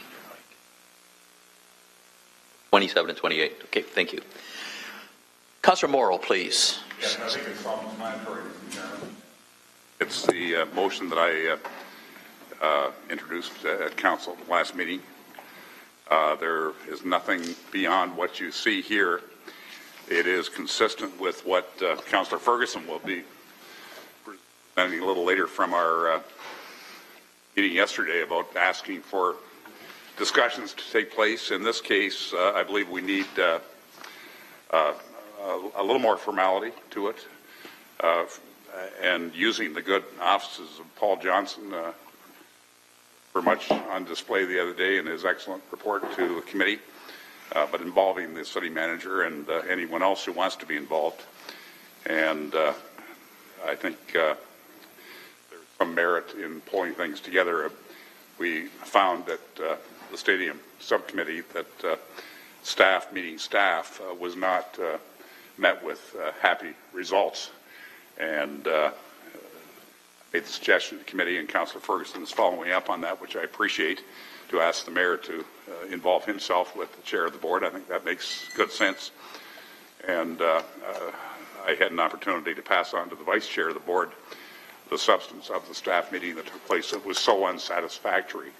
Our staff was met with a brick wall at the level of their counterparts from the board, which is unacceptable. We've got to get on with the job, and the committee is well aware of the parking needs and other issues acted upon by the demolition of the school. And I think others wish to see things happen. There's already been some increased activity and interest in the block, which I appreciate, and we're talking everything from the Morelli Center to the right, of course, as well, and anything else that pertains to that block. So I would hope that just as I want to give support to the good councillors from Flamborough and their quest to do what's right for their schools out there, I would hope you can cooperate here for the good of people of this area, of this ward, and of the inner city generally. Thank you very much. And I believe Councillor Clark has agreed to second this motion as well. Councillor Morrow, could I read the motion into the record so the viewing public knows about the issue that we're discussing? Are you offering to read it? I am offering, yes, if that's please. okay, please. Please. The motion is that the city manager, in conjunction with the mayor, as he wishes, and the Ward 3 councillor, be asked to supervise discussions among the following, and not limited to, organizations responsible for the future of the current Scott Park lands, including the Bernie Morelli Senior Centre, the school site, Jimmy Thompson Pool, parking requirements for current and future needs, playing fields and open spaces, and that a timely report be made back to Hamilton City Council through its appropriate committees. Going to the speakers, I have Councillor Clark, please. Thank you very much, Mr. Deputy Mayor. If I can assist the good councillor and everyone in terms of understanding what the intention is and what's happening. So this motion here simply allows for discussions to take place with one preclusion, and that's that there's not going to be any connection between a high school and the Bernie Morelli Community Center. That decision is off the table. It's already been made by the council, and it cannot be reversed without a 2/3 majority. If you look at the precinct, and I had some of these discussions at the last GIC meeting, and I was asking questions of Mr. Murray and our staff, if you look at the precinct itself and you were able to wipe it completely clean, you would not want to have a pool here and a community center to the north and a high school directly beside the pool. You'd want to have the community center as close to a bus route as possible. And so if you were just simply looking at it from urban planning standards, you would want to have your new Bernie Morelli Community Center directly beside the old Jimmy Thompson pool with connections between the two so that they could share HVAC and any other the technologies that are in those two city-owned properties. We can't do that at the present time because Scott Park is there. My understanding with the chair of the board is that Scott Park, their intention is to tear it down. Councillor Ferguson has a motion later tonight, very soon actually, dealing with getting that building torn down as quickly as possible and allowing us to have parking there for the PanAm Games. The school board is under the understanding that if they were to tear that building down, clean up that site, they can make that land available for parking for the PanAm Games, and they could do a land swap with the city somewhere else in that precinct. So it could be further to the west, it could be over on Cannon, we don't know, but this allows those discussions to happen. Doesn't preclude anything except there will not be two buildings connected, one from the board and one from the city. That is the only exclusion. So it allows a discussion about the land use in that precinct. That's what Councillor Moore has been trying to get across. The school board's very keen on having that latitude. I met with Mr. Murray, I met with Paul Johnson. They're very keen on having that latitude. They have refused to have any of those discussions because of the previous decision that this council had taken about no partnerships.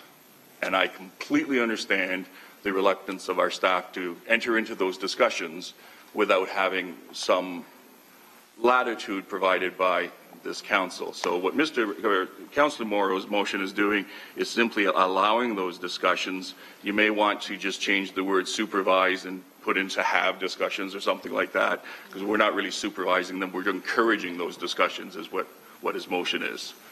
And I'm fully supportive of that. It doesn't bind us in any way, but we will get a report back. And we need desperately, as Councillor Ferguson can speak to, we need parking for the PanAm Games. And if we can get Scott Park torn down and that arena torn down quickly and flattened and put in aggregate so that we can have some temporary parking for PanAm, that's a big win for the city. And beyond that, what we can do with that property remains in the discussions between the two parties. So I'm supportive of that. Thank you. Councillor McCaddy, please. Thanks very much, Mr. Deputy Mayor. And this, we've had this motion in front of us for several weeks, and I think it became crystal clear for me the main reason behind the motion and the meaning in the motion. The other day at GIC, there was an air photo of the site in front of us that day, and as Councillor Clark indicated, it showed the different parcels, and the Scott Park property is right on Main Street, kind of right in the middle of all the city properties, and it would make for sort of an awkward configuration of the two interests, the city interests and the board interests. And off the air photo was the King George site as well, which is something we have an interest in from a heritage building perspective, the 100-year-old beautiful old school. So it became clear to me finally when I looked at the air photo how all that is configured. And we know the school board needs about 2 acres. They've got 1.5 right now on the Scott Park site as it's configured. They need 2 acres to achieve a 3-story high school instead of a 5-story high school, which is not a preferable academic institution for high school students. That's their interest. And there's property around the outside that we have, and our main interest is the Bernie Morelli Center, obviously, from a building perspective. So I think this is a significant motion that Councillor Morrill is bringing forward, just to allow that discussion to happen and to move the perhaps, if an agreement can be found, to move the parcels around a little bit to achieve both what we want to achieve, the Bernie Morelli Center, and what the school board wishes to achieve, which is a new high school. At the same time, the opportunity to protect the King George School property is there. If they can find their property on the lands we're talking about, the stadium precinct lands, we called it the other day. So I think there's some real possibilities here, and it's if it needs to be said again, I'll say it again. We're not talking about a partnership, or we're not talking about joining the two facilities. I haven't heard anyone talk about that for months, including Councillor Morrow, as a person who's leading this as the Ward 3 councillor. So very smart move, I think, from a planning perspective, and I look forward to hearing the results. Councillor Ferguson, please. Yeah, I appreciate the explanation. I didn't know where this was coming from, whether it was trying to rescind the motion we made in the past. I'm hearing that's not the case. What I hear makes perfect sense tonight. I just agree with Councillor Clark that the word supervise is a strong word. It should be facilitate. I don't want Councillor Morrow make that a friendly amendment. If not, I'll be happy to move it. You're agreeing to a friendly amendment on that? Yep, he's accepting that. Okay.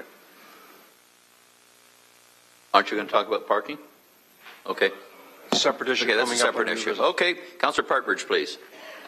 Yes, thank you, Mr. Deputy Mayor. And, you know, I too, I feel much better now that I know that it is not referencing the partnership and it's not going to interfere or negate the previous motion that we have put forward. I'm very supportive of anything that is going to mean better use of land and better planning, especially for that area of the city, and put it closer to transit. That makes perfect sense for me. Just a question through you, sir, if I may.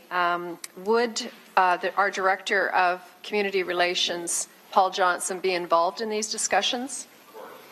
Mr. Murray, please. That would be my intention as the mover. Okay. Do we need to include that in the motion anywhere? Mr. Murray, please. Mr. Murray? Through you, Mr. Chairman, of course, Paul would be involved. He's been spearheading a lot of the activity that's going on in that precinct, so he would be at the table. All right, thank you, and I appreciate that because I think certainly his facilitation skills are excellent and would be very, very helpful here. I particularly appreciated the presentation at GIC the other day, and it was seeing that map up there, which has been referenced before. You know, a picture, it speaks 1,000 words. It made perfect sense when you looked at it. He described, you know, what the challenges were around that site. So I have no problem supporting this, and I certainly appreciate Councillor Morrill and Councillor Clark bringing this back to the table again for discussion. Thank you. Councillor Whitehead, please.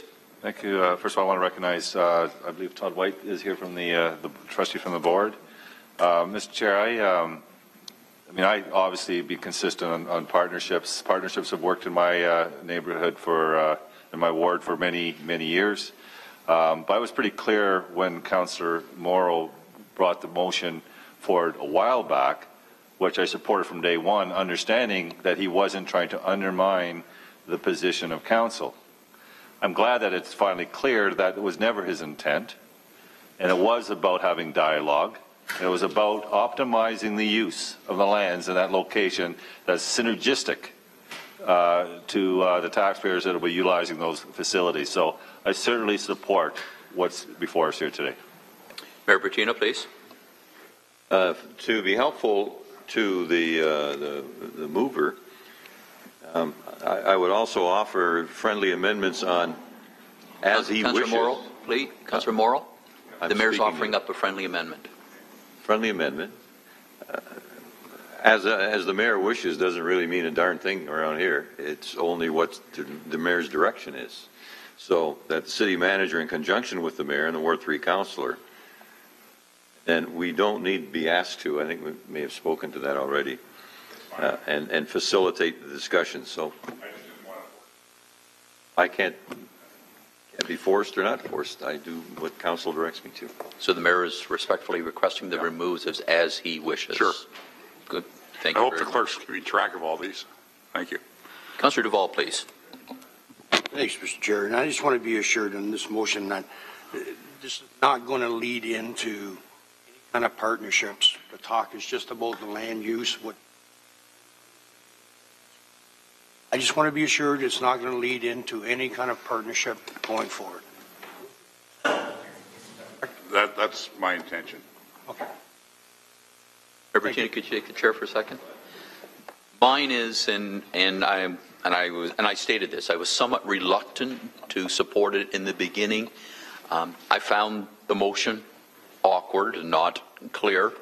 I think the fact today that we've had, I'm going to call promises and commitments, that what the intentions are, is I think we all leave here with an understanding of what it will be, and more importantly, what it won't be in those particular discussions. So I'll support it as amended with the changes that are there. I'll take it back. Anyone else? So it was all housekeeping. So on the motion, all those in favor? Opposed? The motion is carried unanimously. I had made reference earlier about the issue about the parking on the site. Councillor Ferguson has a supplementary motion that's going to be dealt with later, but I'm just wondering whether we should do it now and make it a B part or a separate motion, but tie the two of them together. Could I ask the clerk for whether that's an option that we could consider? Yes, Mr. Deputy Mayor.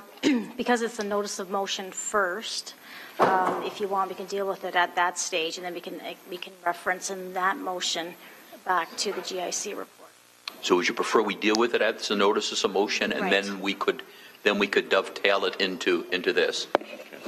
So we can't deal with it now, Councillor. We'll come to it under notice of motions, but we'll deal with it as a subsection. Mayor Bertina, may I please have a motion on? Sorry, Councillor Whitehead, please. Mr. Chair, in the information section, item 5.6, the request for information, the Yakmar estate. Mr. Chair, I'm not lifting it. I want to thank my colleagues. It was a good debate. There was some very salient issues that were raised on all sides. I think it's incumbent upon myself and certainly the city manager, when legitimate and bona fide opportunity arises, to raise that and have that discussion, have that debate. I respect the decision of the council, the majority of council on that day, and I want to just highlight that fact. Thank you. Thank you very much. Mayor Bertina, may I please have a motion on the report as amended? You may, Deputy Mayor Powers. It's moved by myself and seconded by Councillor Partridge that the 13th report of the General Issues Committee be adopted as amended and the information section received. All those in favor? Opposed? The motion is carried. The General Issues Committee presents its 14th report for 2014 and respectfully recommends item 1, 2. Mayor Bertina, may I please have a motion on the report? You may. The 14th moved by myself, seconded by Councillor Pasuta. Yeah, that the 14th report of the General Issues Committee be adopted and the information section received. All those in favor? Opposed? The motion is carried. Thank you, Mr. Mayor. Thank you. I'll take the chair back. We're not going to...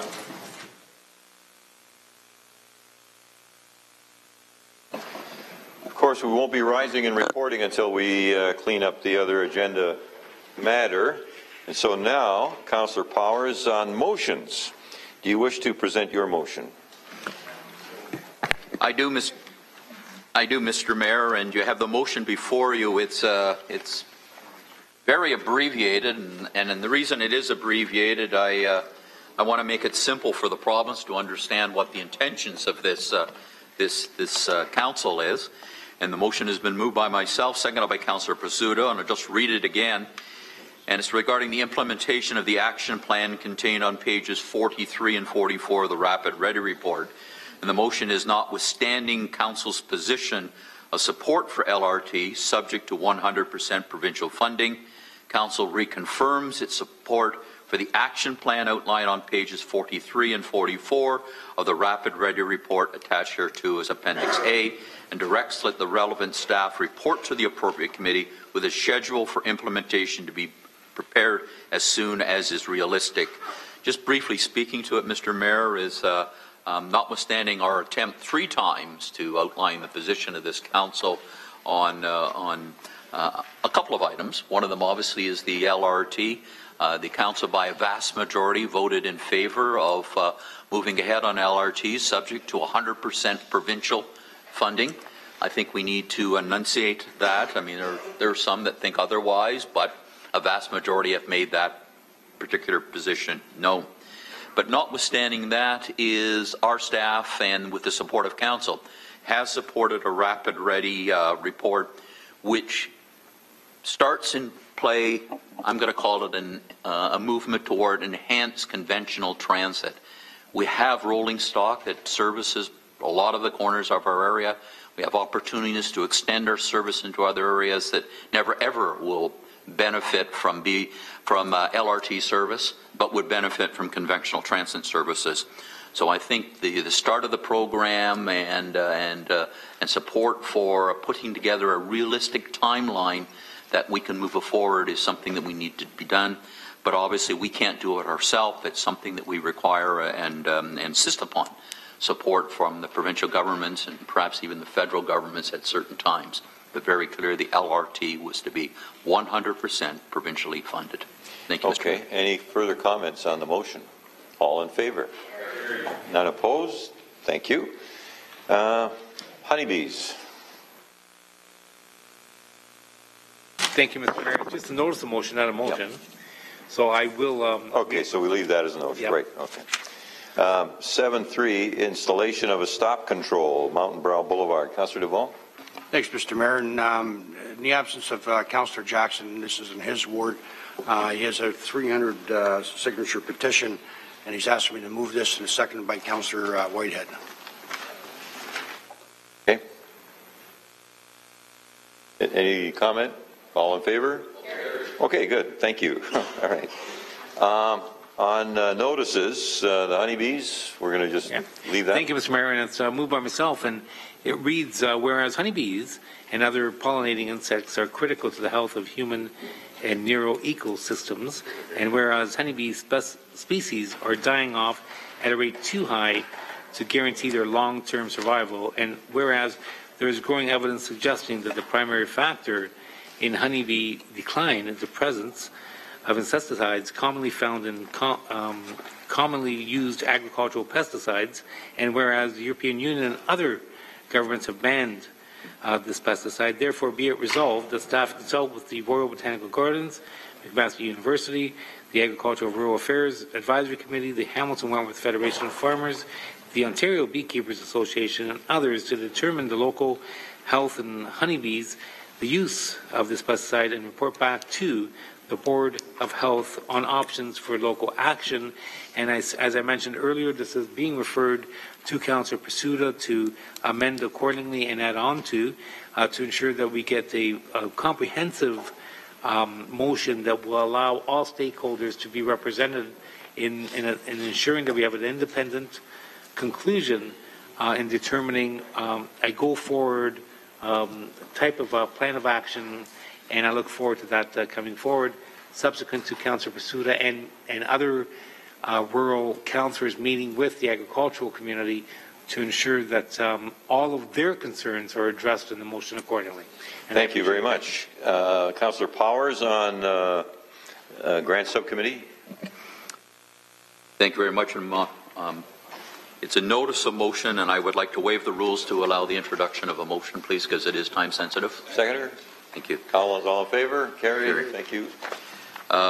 You have the motion before you. It's basically, it's kind of sorting out names of corporations that were eligible for grants and that. So it's very wordy, but it's in keeping, and it's been reviewed by our staff, and it just adjusts the numbers accordingly within the Community Partnership Program. Any further comment? All in favor? Carried. Thank you. Councillor Ferguson. Yes, I have two motions coming out, Mr. Mayor, out of the Stadium Subcommittee meeting yesterday, and the committee felt on both of them, and I introduced them, I'm going to need to waive the rules because there was some urgency to move this forward. We're moving into summer calendar, and typically the Stadium Subcommittee reports through the GIC, then on to Council, and these two items, they asked me as Chair to move it up and bring it here tonight. So I'd like to move that the rules of order be suspended. This is moved by myself and seconded by Councillor Morrow. Suspended to allow for the introduction of a motion respecting the timing of the demolition of Scott Park School. All in favor? Carried.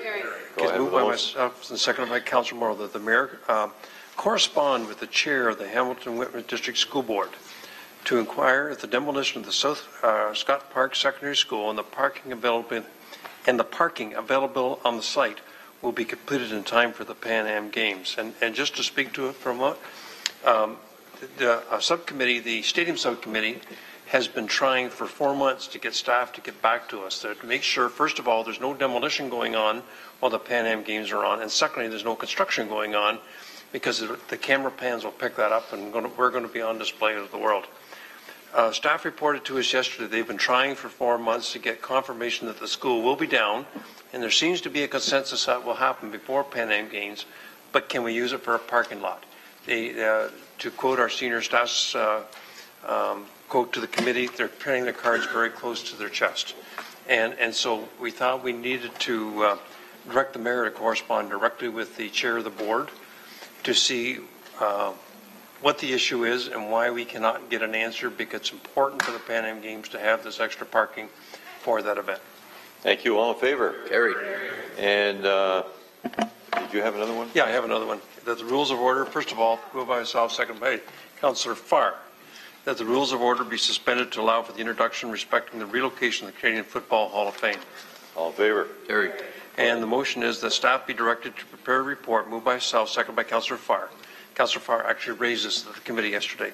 That the staff be directed to prepare a report examining the feasibility of relocating the museum portion of the Canadian Football Hall of Fame to the room identified as the Caretaker's Lounge, FIFA warm-up area at the Tim Hortons Field, and that staff be report outlined in subsection A include an examination of expanding the use of the Caretaker's Lounge, FIFA warm-up area, into a multi-purpose room on non-Hamilton TICAC game days, and that the staff report outlined in such section be presented to the PanAm Stadium Subcommittee for consideration. And very briefly, we heard at our last meeting that the Football Hall of Fame is looking to find a new location. Councillor Farr suggested this may be an appropriate location, and so we asked staff to investigate, but because this is a pretty significant move, we thought we should get council support for this before staff go ahead, investigate, communicate with the Hamilton Tiger Cats, communicate with the board of the Hall of Fame, and report back to the Stadium Subcommittee, which ultimately report to GIC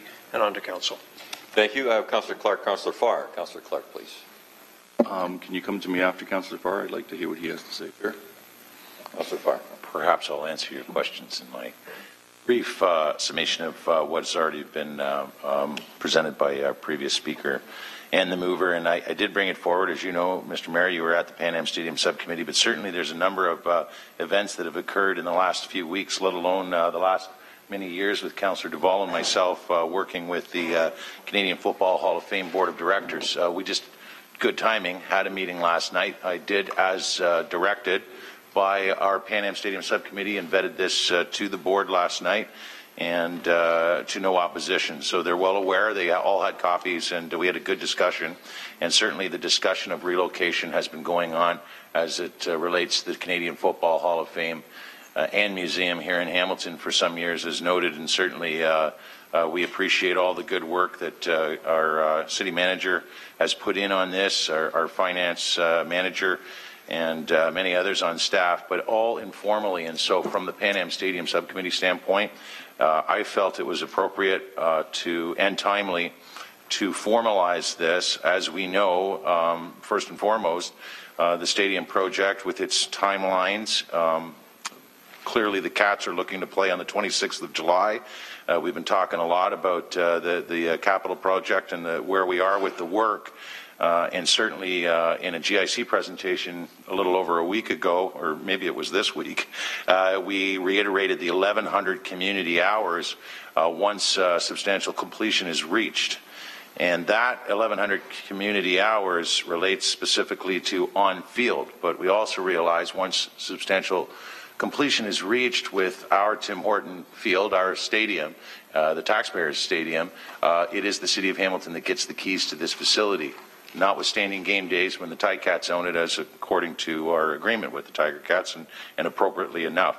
And so there are many different rooms and facilities within this brand new building, and apart from the 1,100 community hours on the field, we really haven't had any formal update from staff of how we as a city will be utilizing the indoor space of Tim Hortons Field. So this is a first step, and as a first initiative, I think, again, timely, given 2 weeks ago here at Council, Scott Duvall's motion for emergency funds, that we, and the motion includes agreements with the CFL on maintaining the Canadian Football Hall of Fame and Museum here in the City of Hamilton, of course.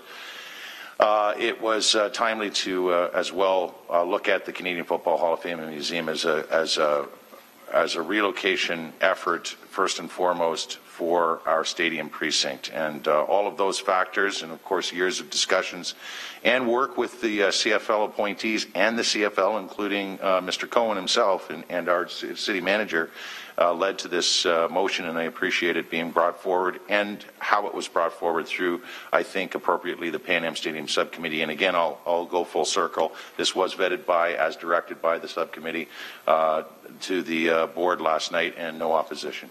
Thanks. Thank you. Councillor Clark. Thank you. So is the city paying for the feasibility report, or is it going to be a shared cost with the CFL? Mover know that? It's going to be done by Ron D'Angelo and his staff, so it'll be an internal report back to the committee to see if we want to take it to next steps. Okay. And just seeking clarification between item A and B. Item A talks about relocating the museum portion into the caretaker's lounge. Item B talks about expanding the use of the caretaker's lounge into a multi-purpose room. So is there room to have a multi-purpose room and a museum? I don't know. Councillor Ferguson. Yeah, Councillor Farr may want to cut in here. This is a 2,000 square foot room that's going to be used during game days for Bob Young to host some VIP receptions. And the rest of the time, and even it might be appropriate in the minds of the members of it'll be up to the museum board to have the bus and other museum displays on display in that room, and then also use it as a museum when it's not being used for a FIFA event or for the caretaker's lounge. So it'll be a multi-purpose room, but we need a lot more information, and that's exactly what we're doing, is asking staff to go off, talk to the Tiger Cats, talk to the board, understand that we're the owners of the stadium, and then get back to us with a report of whether we go to next steps or not. And who will be making the decision on whether or not it's a doable thing? Is it the board or is it the city? Well, we would get the feasibility report and then debate amongst ourselves whether... I would hope it would be both, but the ultimate decision lies with council. It will come back to the stadium subcommittee, onto GIC, and onto council. Thank you. And after the last meeting that we had with regards to the financial issues, has the board met to put in place restructuring plans? How are they controlling their costs now? I could very briefly. Last night we moved 3 motions. One was that we were going to send out a press release. It's a very good question and fair enough given the last council meeting's content. So ahead of the press release, we moved 3 motions. One was that we would offer free admission now through Grey Cup weekend at the museum to try to garner more interest. We really haven't collected all that much at the gate anyway, so we wouldn't be losing that much, and we're hopeful that on merchandise we'll gain it all back, and at the very least it's awareness more than anything. We also moved a motion that our staff would close the doors on Tuesday, so one day we would actually close. And our 3 staff at the Canadian Football Hall of Fame would concentrate their efforts, their workday efforts, solely on revenue generation.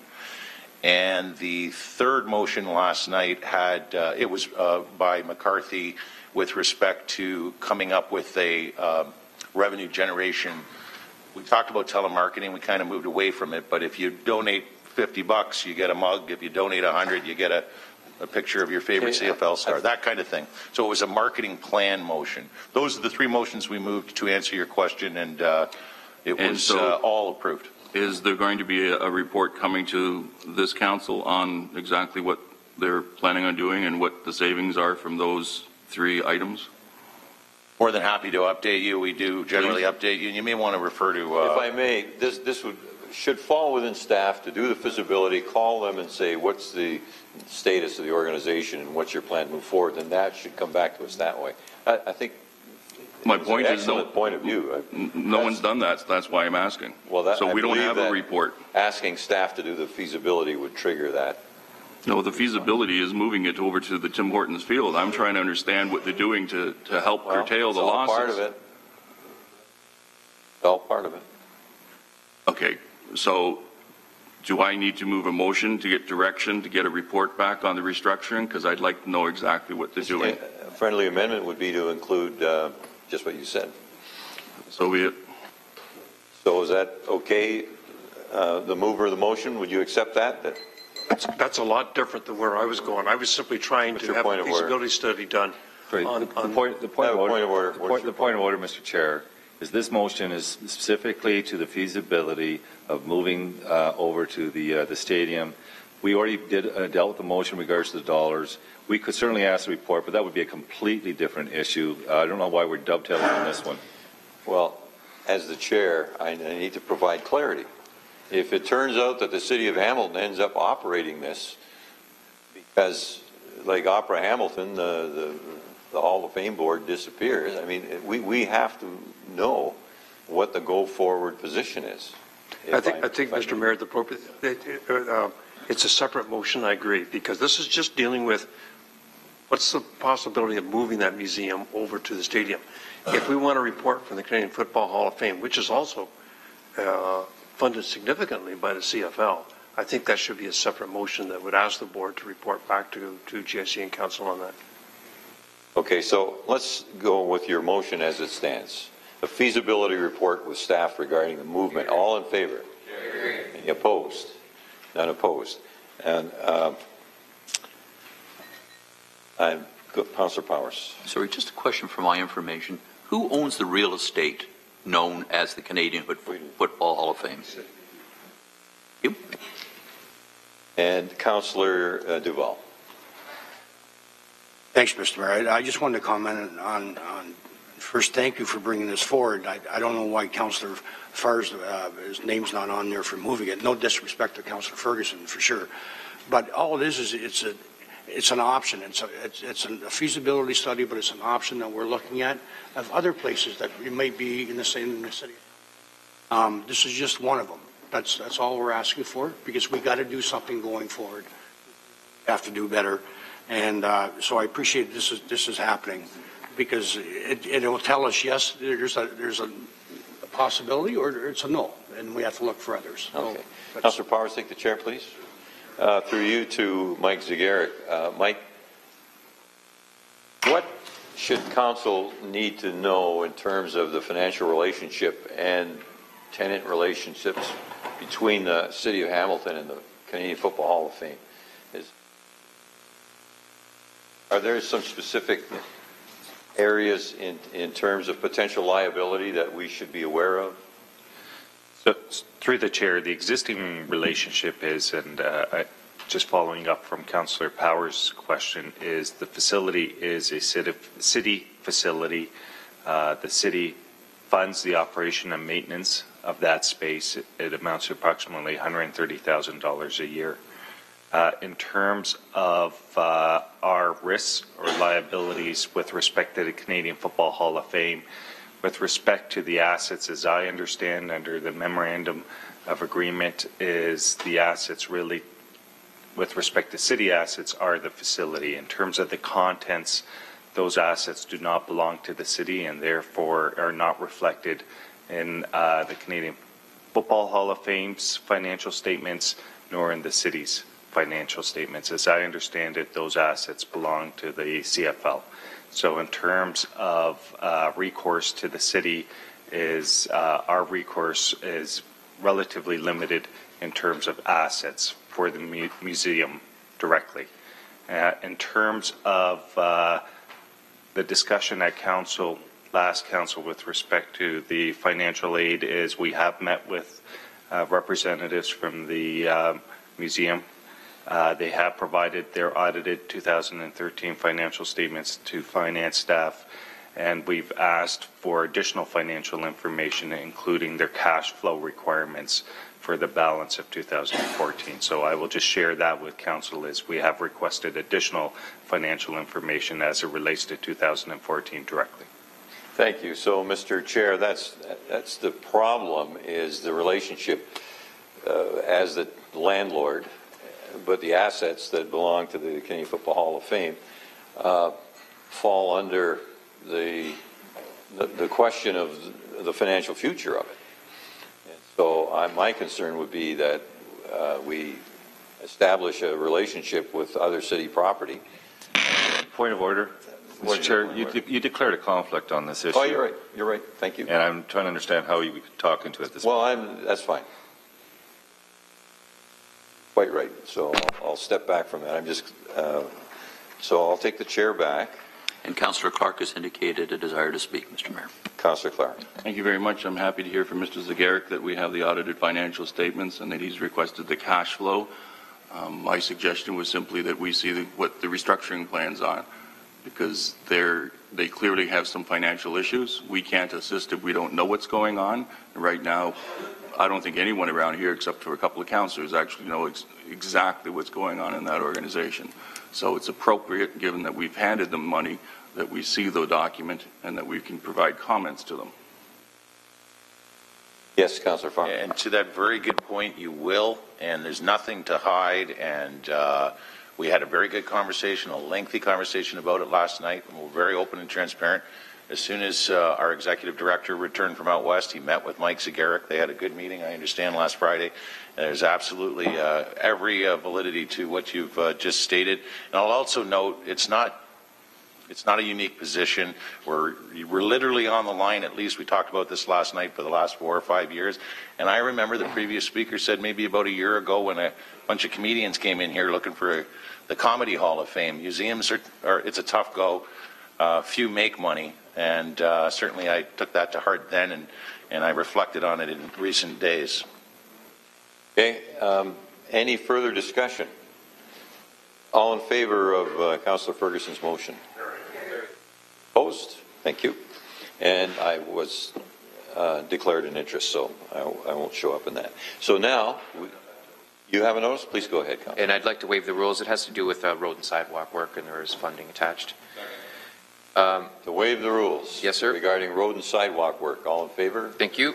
Go ahead. And it's that staff be directed to replace the deficient sidewalks and catch basins on Cortina Crescent at an estimated cost of $30,000 to be funded from the Ward 5 Area Rating Reserve. It's here this evening because we don't have another Public Works meeting this summer, so it's time sensitive. If I have a second. All in favor? Any further notices? Statements by members of council. I'm going to start with Councillor Whitehead in Ward 8. Thank you, Mr. Chair. A couple things. One is, well, I better start with the biggest one. Last night, a number of the councillors attended the Seniors Citizen Award. I want to thank Jillian, Joanne, of course. I want to thank, is it Lisa Maychuk? And all the others were involved in the event. I just remember a year ago sitting in at Sackville at the awards, and I remember Bertie Morelli and Tom Jackson looking and saying, this isn't giving it the attention it deserves. And it was really dismal, and it was actually very disappointing. The staff rose to the challenge of Councillor Morelli and really dressed this up this year, and it was like going into the Academy Awards. It was run so efficiently, it was incredible. So my hat's off to all the organizers and all the seniors that were nominated. And of course, I want to congratulate Pat Saunders, who received the Senior Citizens of the Award. She is a force to be reckoned with. She's been so involved in almost anything that moves on heritage, and certainly on many other fronts. Be a member of the North Francis debate. So again, I want to congratulate Pat Saunders for her very well-deserved award. Mr. Chair, I also want to recognize the work that staff have started in the Rolston neighborhood, and to the success that last week we had a meeting of people that just called our office. A number of parents that live in the neighborhood contacted and said they wanted to form a neighborhood association. So we had our first meeting at Westmount, and we're having our first festival movie night this August, and that's a testimony to the beginning that the staff has facilitated through this process, and I'm very, very appreciative of that. And I think I had one more, Mr. Mayor. I want to thank, of course, you need to thank staff. We have wonderful staff at our disposal. They do great work. Both Colleen Wicken and Lena Siddiq. Lena doing a lot of the outreach and meetings in the neighborhoods. She's been facilitating and coordinating the festival in August, and she's doing an incredible job. And of course, Colleen on constituency matters. I heard a lot of responses even last night from seniors in the work that she does. So thank you to staff for the wonderful work you do. Thanks very much. Councillor Duval. Thanks, Mr. Mayor. And I just want to say, comment also last night and say thank you to you for the great work you did last night. Murray, with regards to our darts situation, I sent a copy of a letter to all of my colleagues from Jill Ives. She's having, and she's not the only one that's having, a terrible time with darts. In her situation, her son has been lost a number of times in darts, and she can't call anyone on the phone to find out where he is, can't get anyone on the phone. She suggested a direct hotline for caregivers to call in so that they don't have to wait on the line for 20, 30 minutes to get an answer, which I think is a really good suggestion. Her son, and the challenge is now cognitive disabled folks are using darts and they're not communicative. They cannot communicate. And so if you imagine having a young adult in the darts bus and they're lost for 2 hours and they don't know what's going on, they're getting panicked. The parents don't know where they are and they're calling, and the message is, our office is closed now, call tomorrow. And now they don't know how to find their kid. So that's been an issue. She also raised suggestions about trackers on the bus and cameras on the bus. She has done some homework here, and she has learned that there's upwards of 200 to 300 complaints per month for darts now, which is really quite concerning. And she's telling me that the darts complaints are not being resolved. They're just being told that it's under investigation, there's an operational review. And that's not acceptable. Many of these folks, based on the disabilities that they have, they would have human rights defensible challenges against the city and darts for what's going on. So I'm a little bit concerned to hear. I did speak with the general manager, and he gave me the same answer, that it's under review, and there's nothing that he can do to help these people. Well, I got news for you. We should be doing something, and we should be fixing the problem. So I've spoken to him twice. I was not pleased with the response, and I have many, many darts customers that are calling my office regularly with complaints. So I'm looking to you, Mr. Murray, to intervene as the city manager. I'm being told that ATS has no control over darts, that it's an independent body, and if that's the case, then we should be fixing that too. So if Mr. Murray could quickly respond, Mr. Mayor, I think Ms. Ives and many other and my colleagues would like to. Mr. Murray, would you care to offer something? Sure. Through you, Mr. Mayor, as you know, ANPAC REC is undertaking a review of darts, and so I am discussing that with her. But I think Jerry and I have had a quick chance to talk about the matter that you're bringing forward to us right now. So, I mean, my first glance of it is of course, it doesn't appear to be acceptable, and the fact that things are being reviewed and that we can't do anything about it. Recognizing just, we're here to provide service, and it doesn't sound like we're providing very good service in light of what's being said, plus the human rights matter, which is what obviously raises the concern for me. So Jerry, I think, probably has some comments. When you mention general manager, you do not mean the general manager to my right, because no, general manager of darts. Thank you. Okay. The general manager of darts is who I spoke to. I didn't speak to Mr. Davis. Right. Darts seems to be this independent body. Right.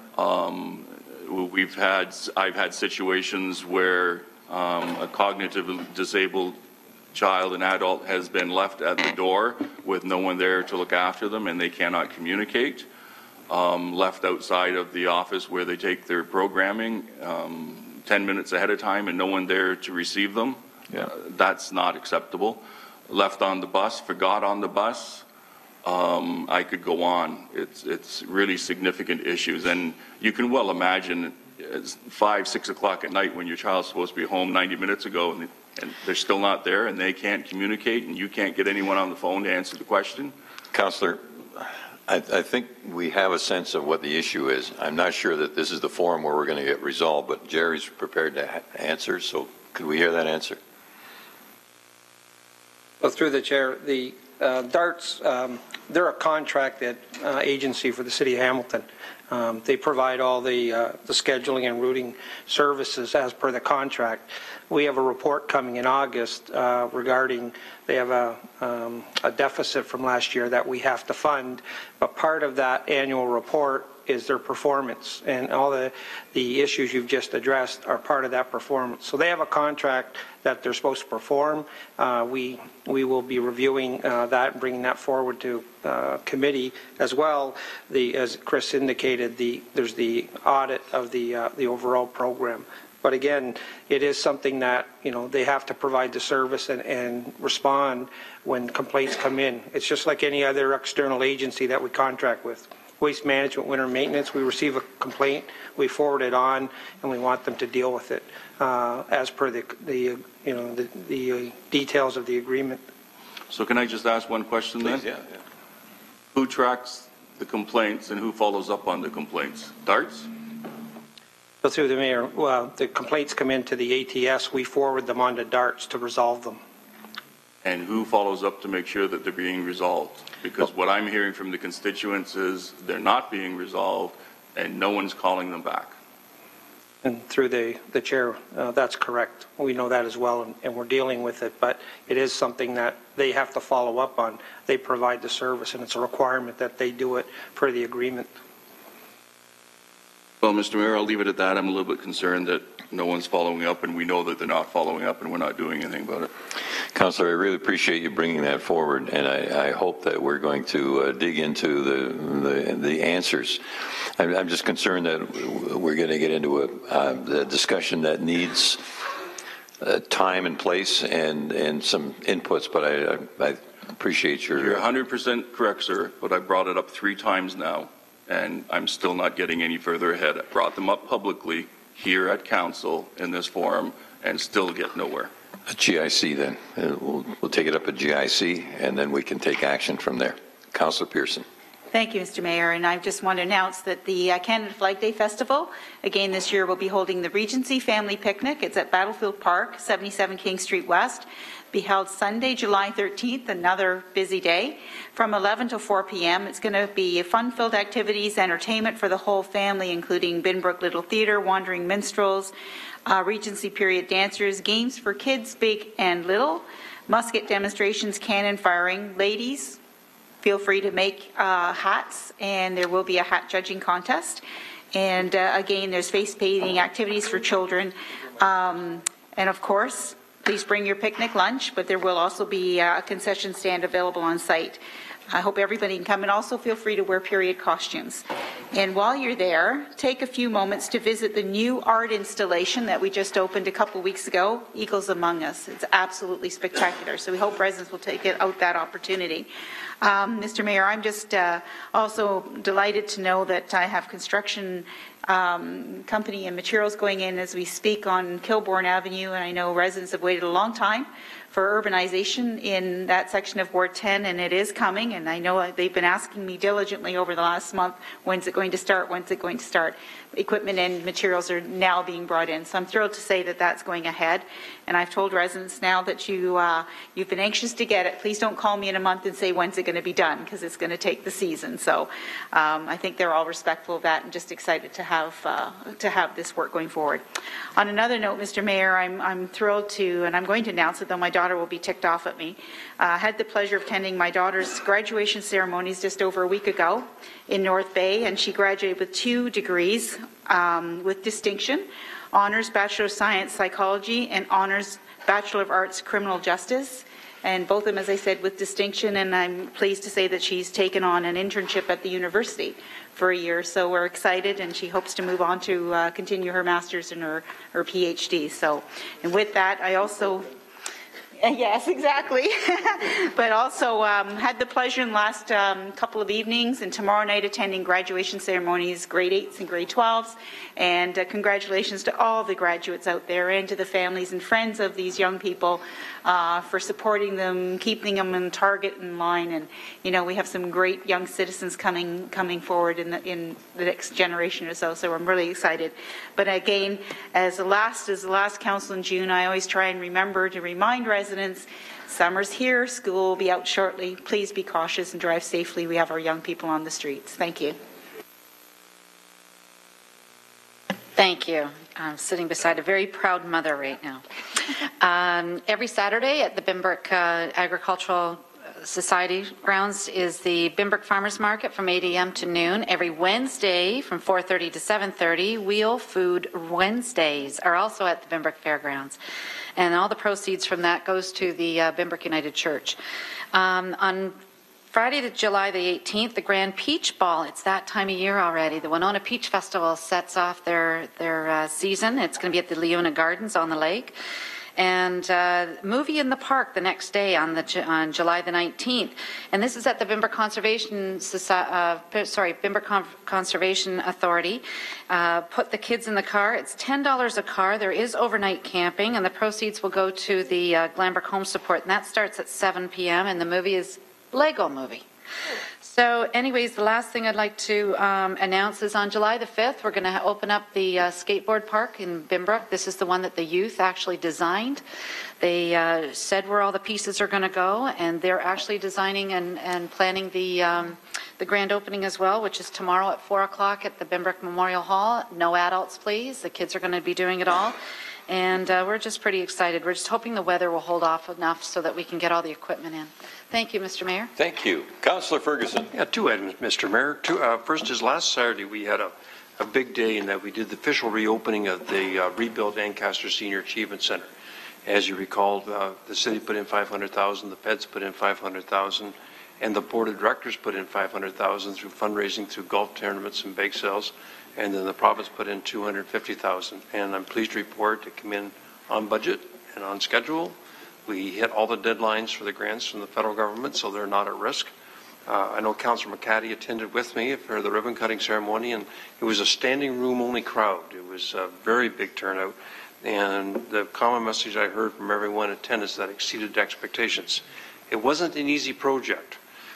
We had a contractor that we had removed from the project. We did it real early on so that the schedule wouldn't be at risk. And I want to publicly thank Marnie Clucky and Lori Nelson, who were the two on that project. You know, the general manager got involved too. But the heavy lifting was done by Marnie. Don't disrespect Jerry, but the heavy lifting was done by Marnie and Lori. And also the chairman of the board of directors there was very, very helpful. He, along with the staff, managed the expectations for the last year while the construction is going on. And of course, his name is Al Gordon, who won the Leadership Award last night. And very capable guy, a retired colonel from the Air Force. There was no nonsense there. And, really, we probably couldn't have had it go so smoothly without him. He never got flustered. He always understood where things are going, helped us get solutions to problems. So congratulations to Al, and thanks for his help in this extension. Thanks. Oh, the second thing is that I also had the opportunity to attend the AMO board meeting last week in Dundas, the board dinner. And it's interesting, they reported that there's been 5 past presidents of AMO from Hamilton. And the first was Judge Tyndall, which I understand was 115 years ago. And the last, before Councillor Powers, was Vic Hops. And so just congratulations to Russ. I know he's got a couple months left to go, but he did us proud that night and has done us proud for the last 2 years. Thank you. Mr. Mayor, could I just pass a compliment to Councillor Ferguson?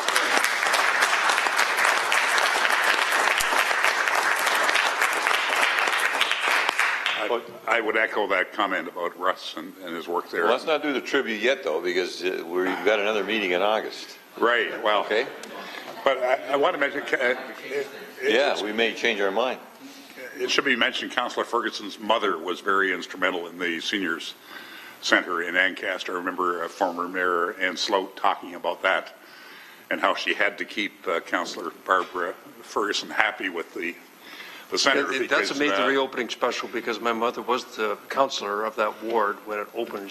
I remember when I was about 15 years old, 14 years old, she made me go over Saturday morning and vacuum the place because they're starting off with a bare bones budget. But she was the founder of that facility. I know she would have been very proud with this reopening, with this expansion last Saturday.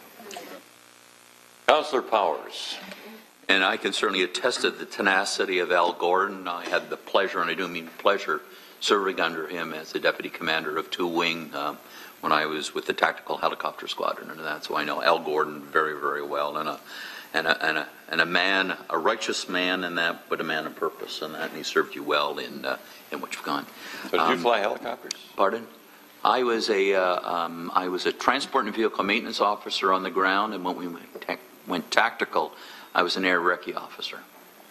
So, I want to thank you for your support and the kind comments about the AMO function. As tradition is, in the last year of the presidency, you get to bring all of the members of your board and the staff and that to the host community and serve me with pride in order to show off Hamilton over the 2 days. I want to extend Rose Catarini and all the clerk staff for their assistance here, particularly Vita Coupi from our receptionist, my executive assistant Arlene Vanderbeek, and Myra, who I can never pronounce her last name, from Tourism Hamilton. We had a working group in that to put things over together the two days, and we got a chance to showcase this wonderful community.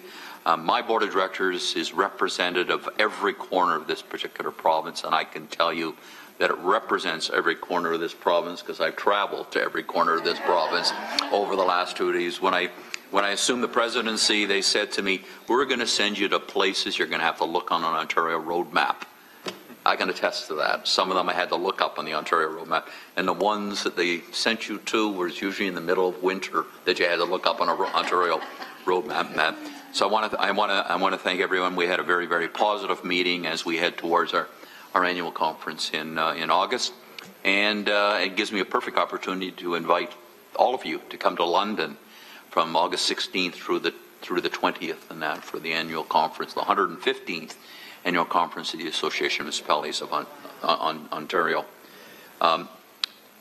As in a lot of municipalities, the community of Dundas will be hosting our pancake breakfast. The Rotary Club of Dundas will be hosting the annual pancake breakfast on Canada Day.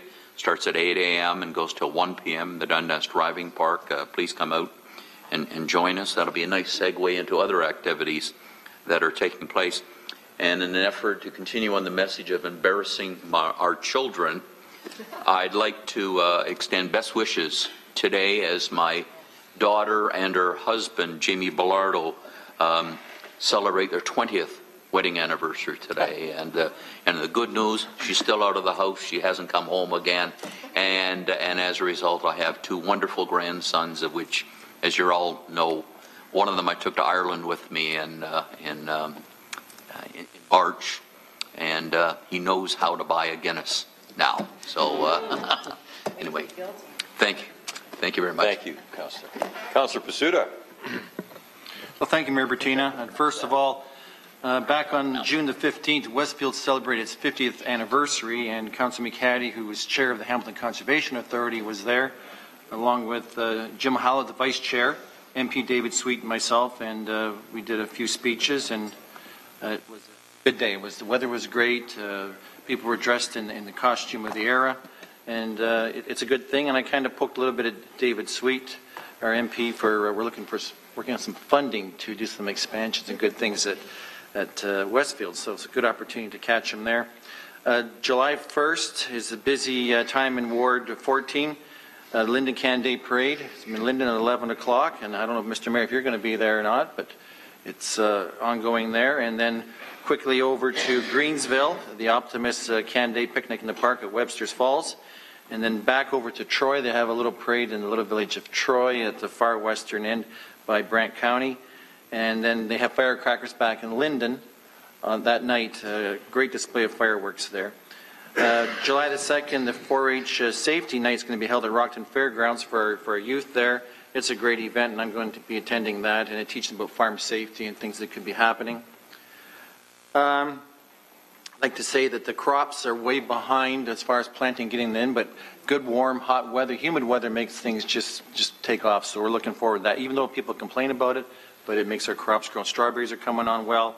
Peas are looking good. They're coming forward. The beans are coming. Everything's coming along. Our crops, grain, corn is doing well. Some people are still planting soybeans, though. Just like to say, I have a son out in Edmonton who serves in the military, the Lord Stewart Corona Royal Horse Armored Division.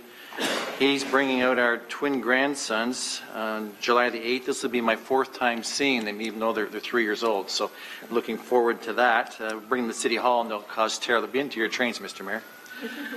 And on Monday is Elaine and my 41st wedding anniversary. Here, here.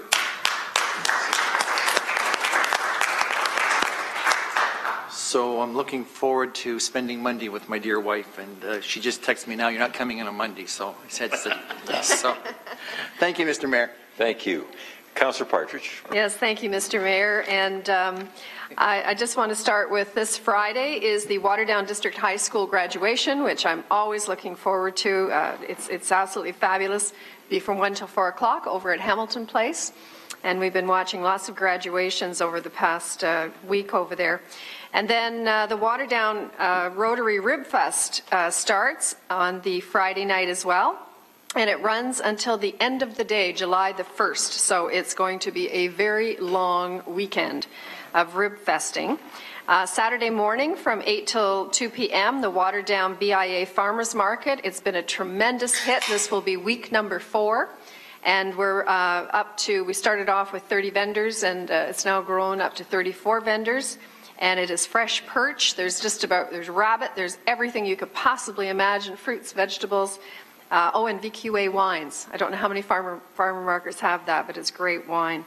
Then for July the 1st, we have, again, the Waterdown Rotary Rib Fest. Skate Jam, which is a new event that we're having this year, and it's from 11 until 3 p.m. at the Waterdown Skate Park.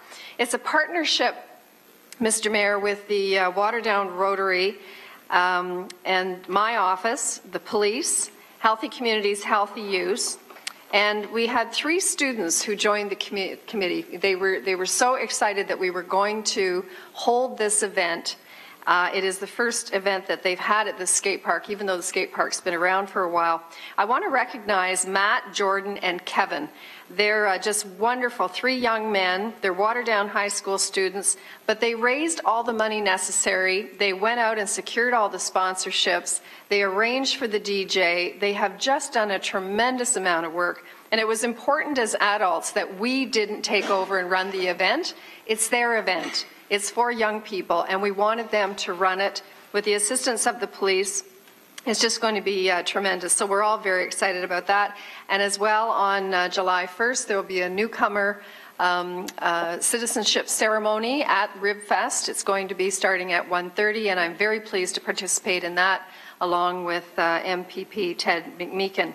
And last, I want to recognize Margaret Robertson. I think everyone in Flamborough knows Margaret Robertson, and many people throughout the city of Hamilton. Again, at the Seniors Awards last night, others have spoken to it. It was just a tremendous evening, although I think we had the party table, quite honestly. She received the award for the Economic Community Partnership and was just completely overwhelmed and delighted. And I was very proud to be able to present it to her. Lisa Maychuk, we've all made mention of Lisa, but I just wanted to let you know we actually had 4 residents of Flamborough who were nominated for awards last night, and one of them is Lisa Maychuk's grandmother, and her name is Flo Binkley, and Flo is from Millgrove, makes the best pies you've ever had. And so she was very proud of Lisa last night for the amazing job that she did with her team.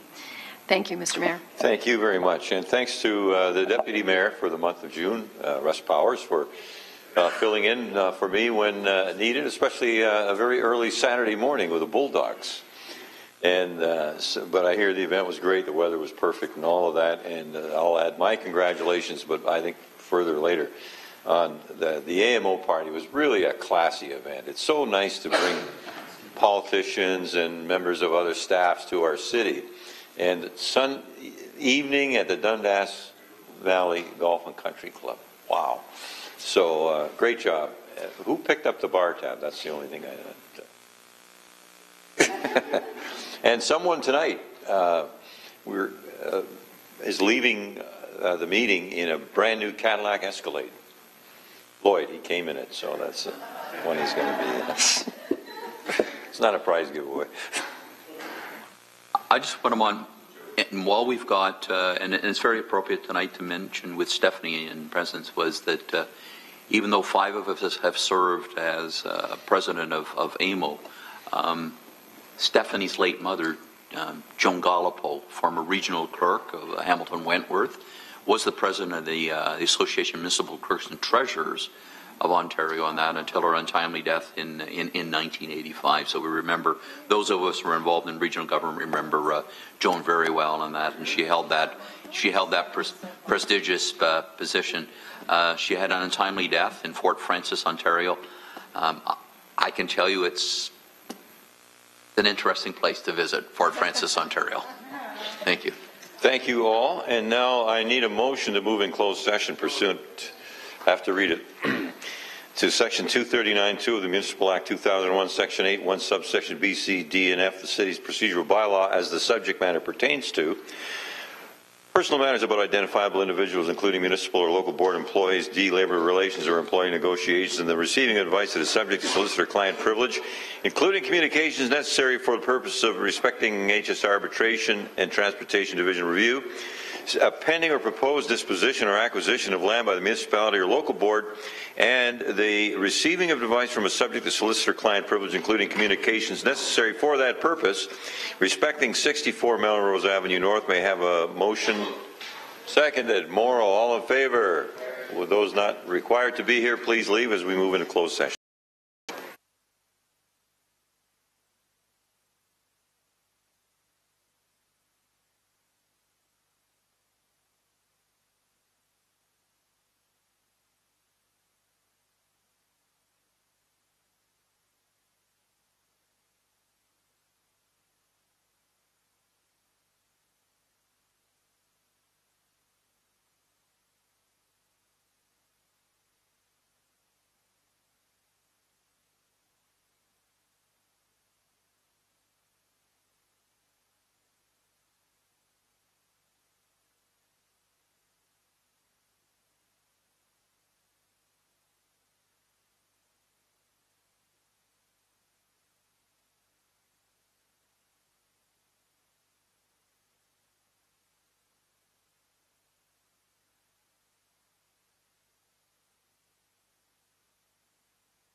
It's on. Yeah.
Good evening, everyone. Minister Ted McMeekin is now here at City Hall, so we're going to do a live scrum with him here on camera in a few moments.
I'm not sure yet.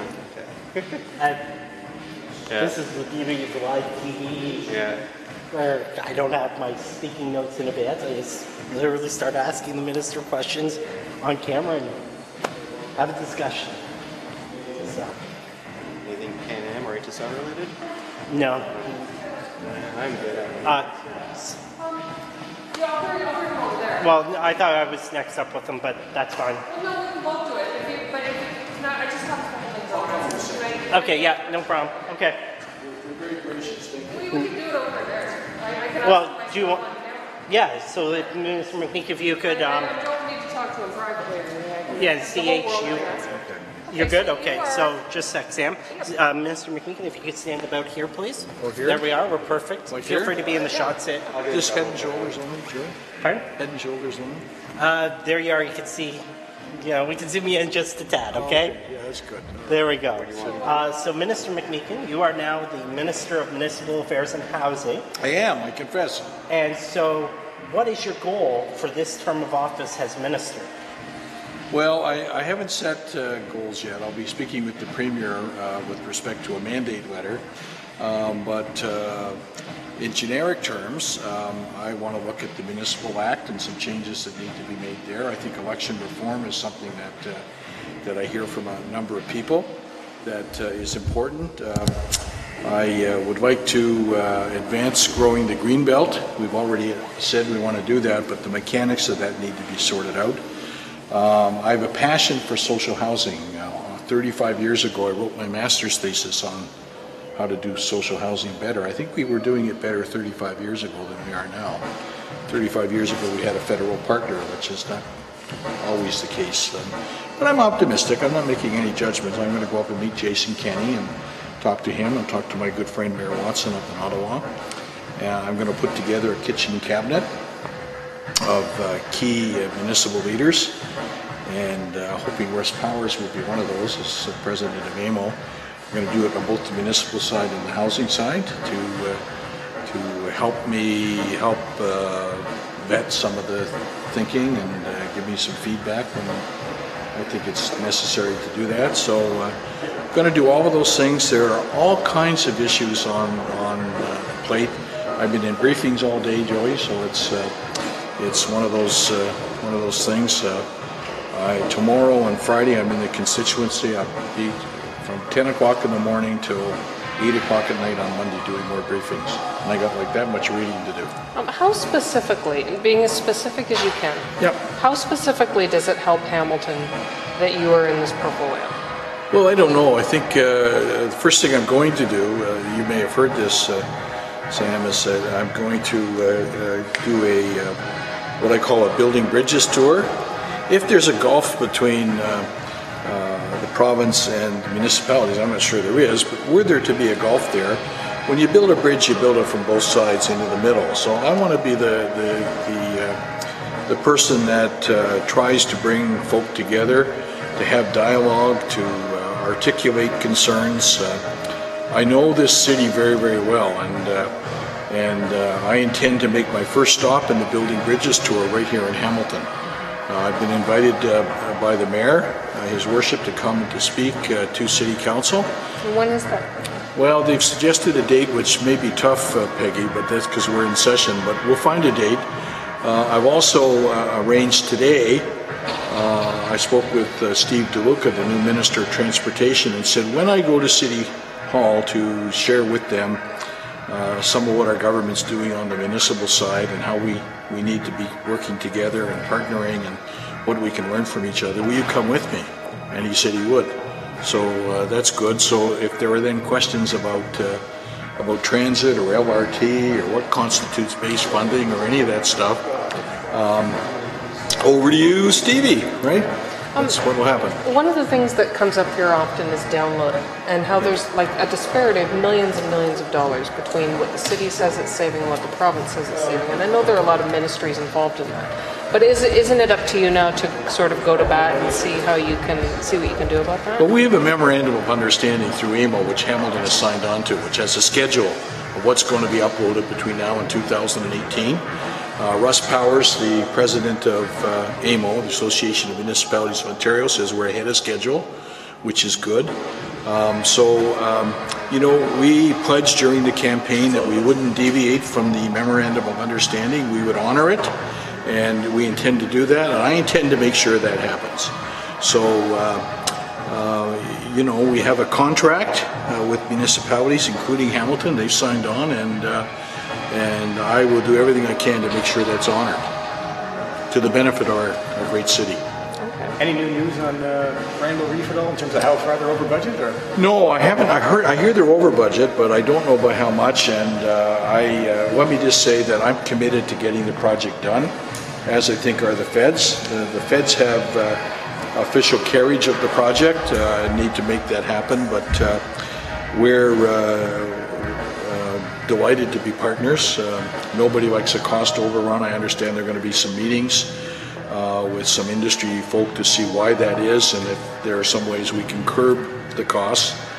And I would anticipate that that I, or perhaps Minister Murray as the new Minister of the Environment and Climate Change, will be around for those meetings, assuming they're on at a convenient time.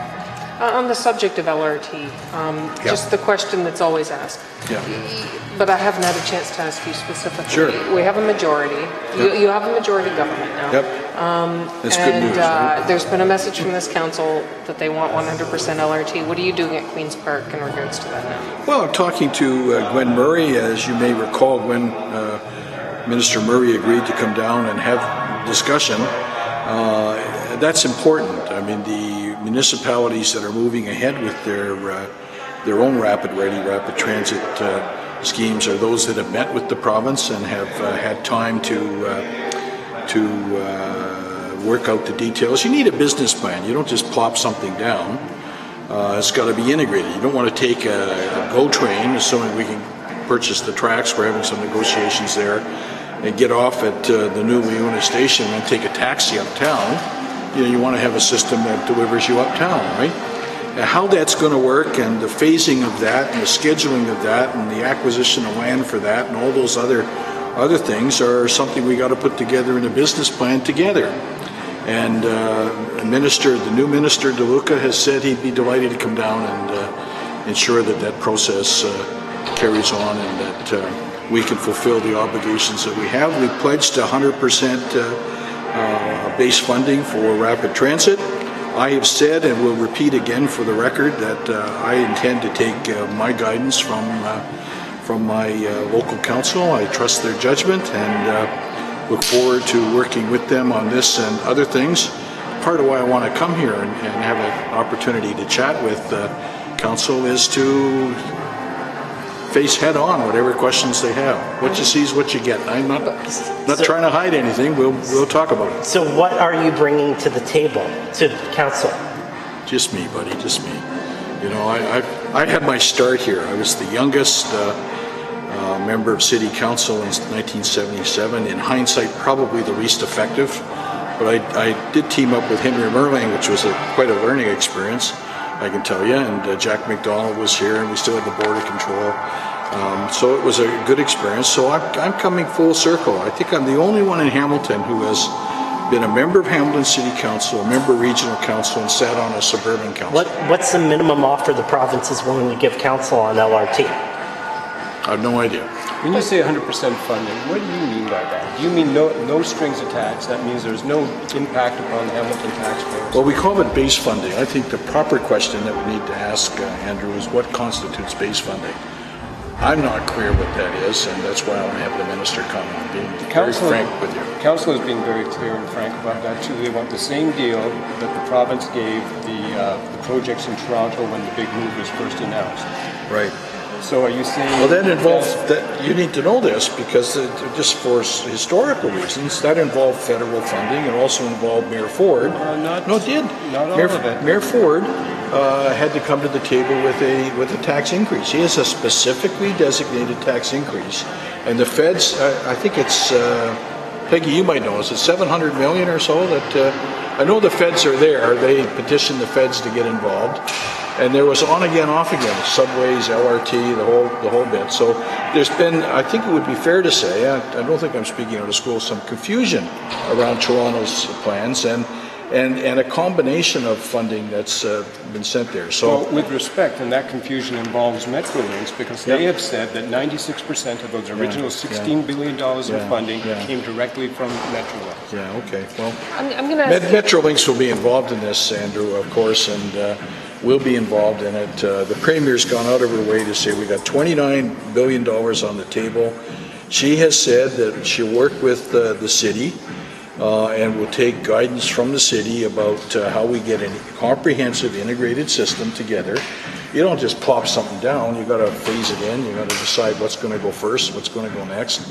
And, you know, that's what we're committed to. And the Minister of Transportation is anxious to come down and sit down with the Hamilton folk and work that. So right now you're telling us you don't know what base funding is, though, what it consists of? Well, I think that's the question that needs to be asked. What constitutes base funding? Clearly, we're not talking about ongoing operating funding. Does it include acquisition of land? I don't know. I've had to talk to Metrolinx and the Minister about that. You know, you just, as I say, you just don't plop something down. You know, it's got to be cogent, right? It's got to be thought out. It's got to have a plan attached to it. And I'm not the Minister of Transportation, but I'm doing everything I can to make sure the Minister gets himself down here to clarify whatever needs to be clarified. In the next month or so? Well, as soon as we can. As soon as we can. Do you plan to clarify this before the municipal election, or are you guys doing a wait and see to see how the municipal election turns out? I think we're going to clarify it as soon as I can get down with the Minister to talk to Council. I'm going to ask you $1 billion question here. Yeah. Hasn't this council already said they want LRT?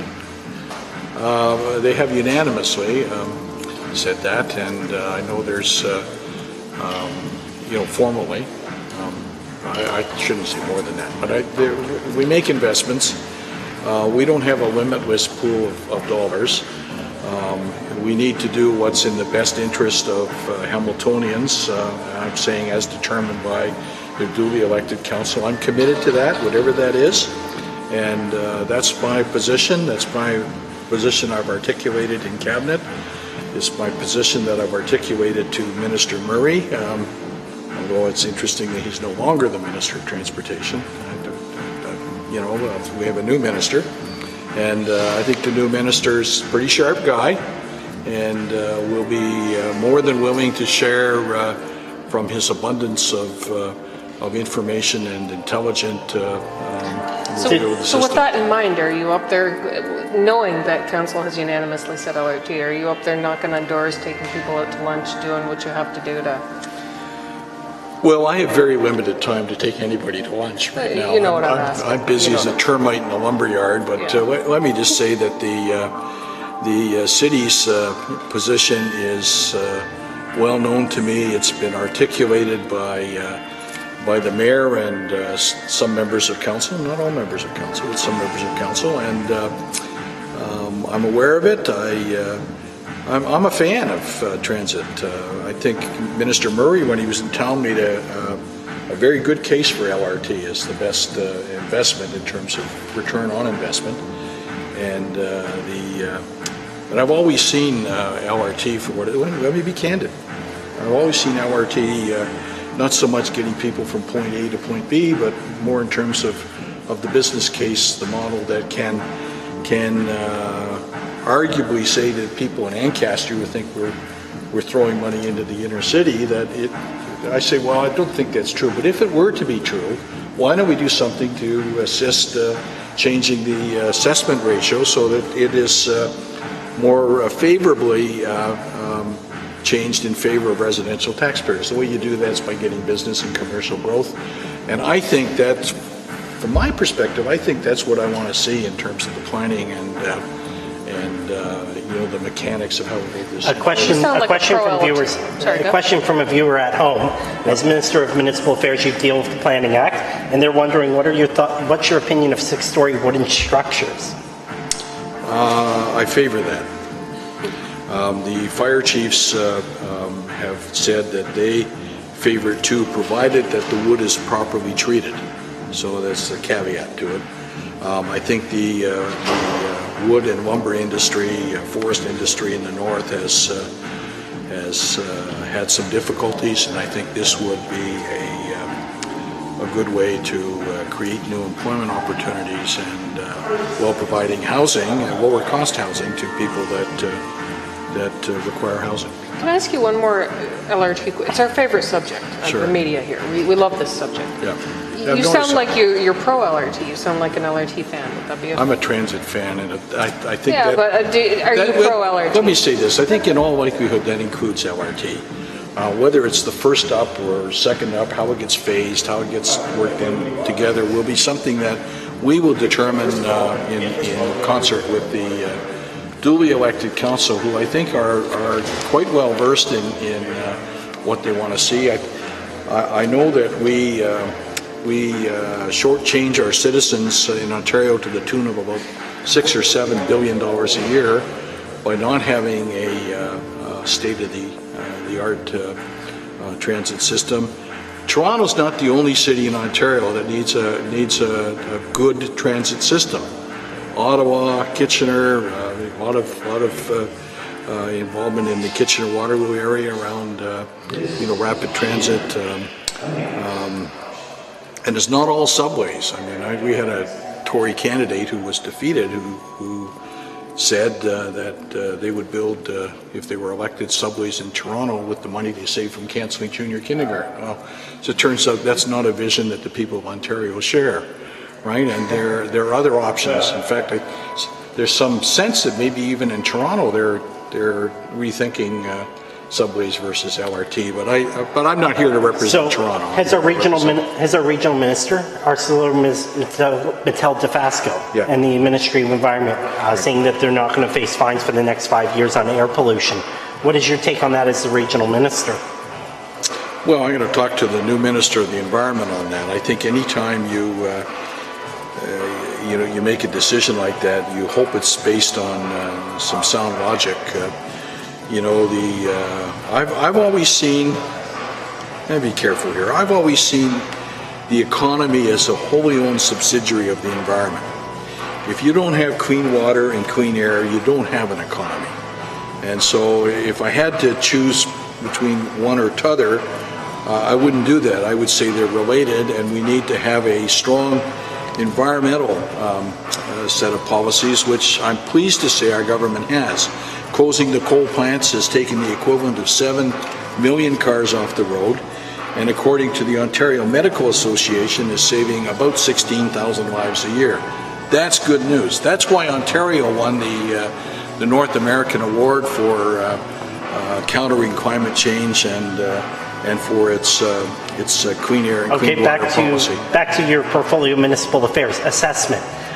Vacant property in the Municipal Act, it requires municipalities to discount property taxes on vacant buildings. So right next to City Hall here, we could see it out the back, was a building that was assessed at over $70,000 a year. They demolished the building, and now it's assessed at about approximately $7,000. We have this across our downtown. Are you going to review that as minister? Well, that's MPAC, the municipal property it's not the assessment. It's the fact that in the Municipal Act it says that municipalities have to decrease taxes on Right now we're reviewing the Municipal Act. I had a briefing today where I was asked to outline some of my goals. I suggested that a complete review of the Municipal Act, a more aggressive review of the Municipal Act, which could include electoral reform, which we hear a lot about. The whole idea of ranked balloting is something that we're committed to as a party, not just for Toronto, but for all of Ontario. That's really important. I think we have already said we want to grow the Greenbelt, but we need to improve the mechanism to do that. I think Greenbelt shouldn't just run around cities; they need to run through cities as well. And I think a lot of cities don't do as well. No, I just need to ask you one more question about LRT, and that's when you come back here with the Transport Minister. So the question is, what is base funding? Do you have an answer for the Council on what that is? I sure as hell hope so. Will you commit to the Council to have it? Well, I'm going to commit to let them speak to the Minister of Transport and ask that question. So that's not my question to answer. That's Council, and that's why we need to sit down. Those municipalities that have been able to sit down with the provincial government and work out a cogent business case are predictably, I would suggest, in line to get first funding. We said in our budget that the next wave does not include Hamilton. The wave after that will. And I think that's good news for Hamilton. I think it gives us time to do some planning together that we need to do. And I'm committed to going through that process with every fiber in my being. Obviously, you're here tonight, not by surprise. Yeah.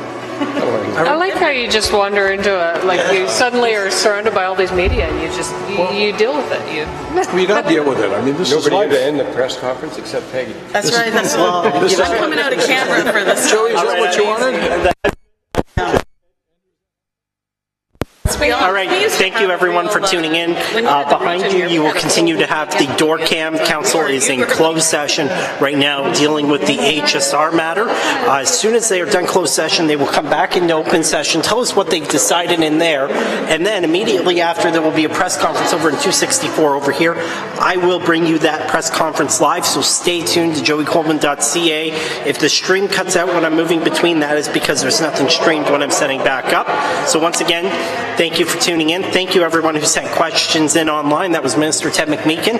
Ted likes to come to City Council meetings, and appreciate, as Sam Craig's noted, that he does take our questions every time that he's here. So once again, thank you for tuning in. Back to the door cam.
Good evening, everyone. We're in 264. Council has made a decision in regards to the matter. A press conference is going to begin momentarily.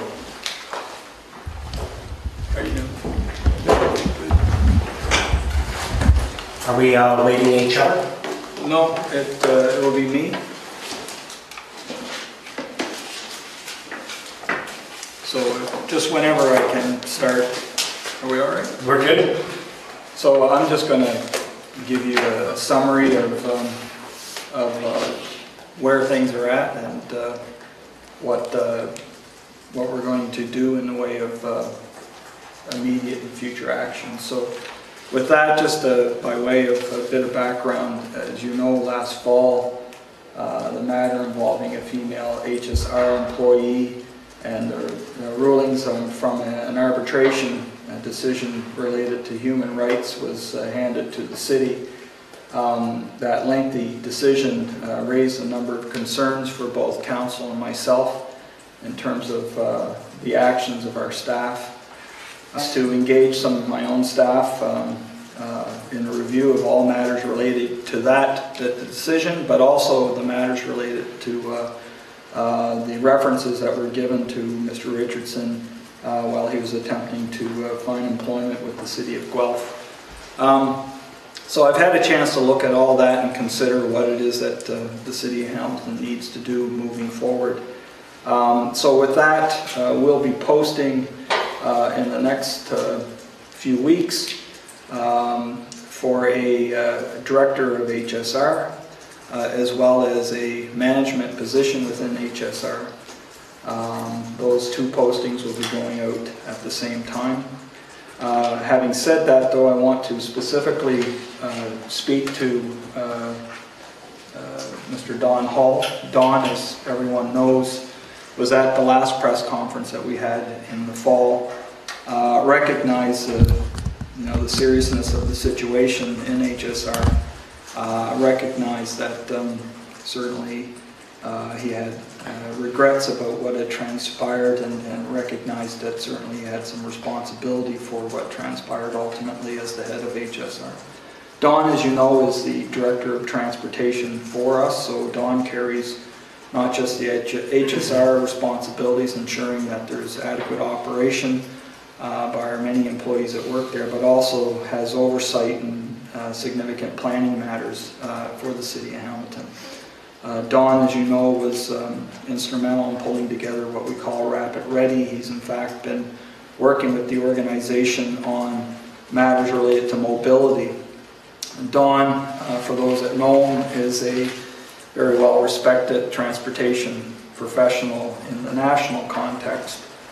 He's a member of the Canadian Urban Transit Association. In fact, I believe he's on the board that's looking at matters related to mobility. So Don is more than just an HSR transit operator with many years of experience. He's, I think, a respected transportation planning professional. He's tried to carry both hats, which I think is a difficult challenge. As many people here know, the city of Hamilton, together with the region of Peel, Halton, KW, and Niagara, are working together with the province, trying to resolve some major transportation issues in what we call the Western Golden Horseshoe, and they relate to both people movement and good movement. It's a file that I am on, and it's a very important file for the city of Hamilton, but also the other municipalities that I mentioned. So I will be asking Don to assist me with that file, as well as the carriage of some of the major transportation planning works that we have underway, not the least of which, as I mentioned, is Rapid Ready.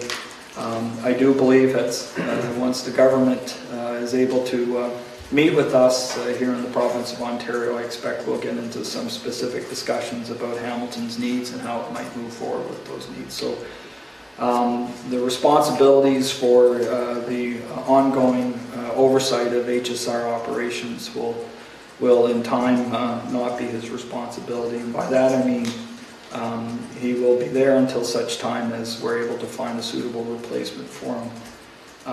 So that's some of the changes that we're going to be making here in the short run. But I want to say this. the matter of sexual harassment, for that harassment really of any form, I've been, I think, fairly clear in my need to make sure that we have a culture within the City of Hamilton that, you know, engages, empowers employees, and doesn't do the opposite. And that corporate culture, as we call it, is something that is rolling out across our organization. Certain parts of the organization are already there. They understand the importance of creating a work environment that is productive. I have other parts of the organization where there are certainly more challenges, and certainly HSR, I think, has factored you know, significantly into an area that needs some rethinking, some change. You know, I look at the situation from the simple standpoint that, you know, the women that were harassed, you know, if that were my daughter, if that were my spouse, you know, if that were a family member of any kind, how would I tolerate them being calling names and treated the way in which they're being treated? So the accountability, I think, goes beyond Richardson. And does extend, I think, in terms of the higher management in that operation. So that I'm concerned about. In terms of the matter related to the City of Guelph, there is a policy governing what it is a city employee should do in a circumstance where a reference is being requested by someone that was let go. The concern I have is, you know, the adherence to that policy. I understand the concerns that the City of Guelph has with respect to what they relied on. So I've obviously had a chance to communicate those concerns with a number of people in our organization. And so, you know, there is a policy. We don't lack for a policy. It's a policy that is there to be used and enforced. I appreciate what the City of Guelph, their concern is regarding that matter, and so we are committed to making changes within HSR. I will add that you know, we have hired 5 superintendents. They are in fact this week going through training that speaks to not just their technical requirements, but also what we're expecting of them in terms of managing people, i.e. the matter that is specific to our culture. So we are going to be bringing in our organizational development resources into HSR. I do want to respect what is, you know, transpired in that division, but I want to move the culture of that division forward. And I know the head of the union is here tonight, obviously interested in what I'm saying, and I want to work with the union and the management that is there and the new management that will be coming there to improve the situation dramatically. And that's why I think we need to make the changes that we're going to make. Okay, so you're saying here that in this case you felt that the Director of Transportation was overextended. You also used the word accountability. This is a pretty disgusting and egregious case where you read that arbitrator's ruling and it makes me as a Hamiltonian ashamed to say I'm a Hamiltonian when our city does this. So who is responsible for this? Who in management is actually accountable for this? I'd clearly lay it on the shoulders of you know, a number of people. I look at this. I look at the individual Richardson who was let go. He was certainly factored heavily into the case. He was the one that the arbitrator had significant concerns with. He is no longer in our organization. The fact is that it doesn't, I think, stop there. I think there are other parties, and I'm going to be somewhat careful in terms of naming individuals. I am, you know, expected to and understand the need to address matters related to privacy. But I don't believe it stops at Richardson for the, you know, for the reasons I think I've said. I think there are others in that division that have degrees of responsibility here, and I need to deal with that. You know, and so that's what we're going to be doing. Okay, so what's Don Hall's title going to be? Right now, he is Director of Transportation Planning, and he has carried that role, but that role is a broad role. It's not just strictly transportation, it's also HSR. So, I mean, So he's not getting a new title? What's that? He's not getting a new title? His responsibilities, his duties are going to be scoped to the things that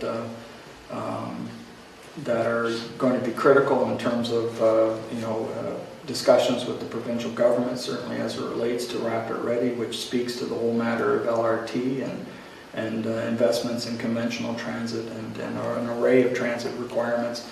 He's also going to be there, as I say, to assist me in terms of working with the province, specifically Ministry of Transportation, as well as Metrolinx, and as it relates to goods movement. He's going to be there to assist in the review of the Master Transportation Plan. He has been part and parcel responsible for dealing with matters related to mobility.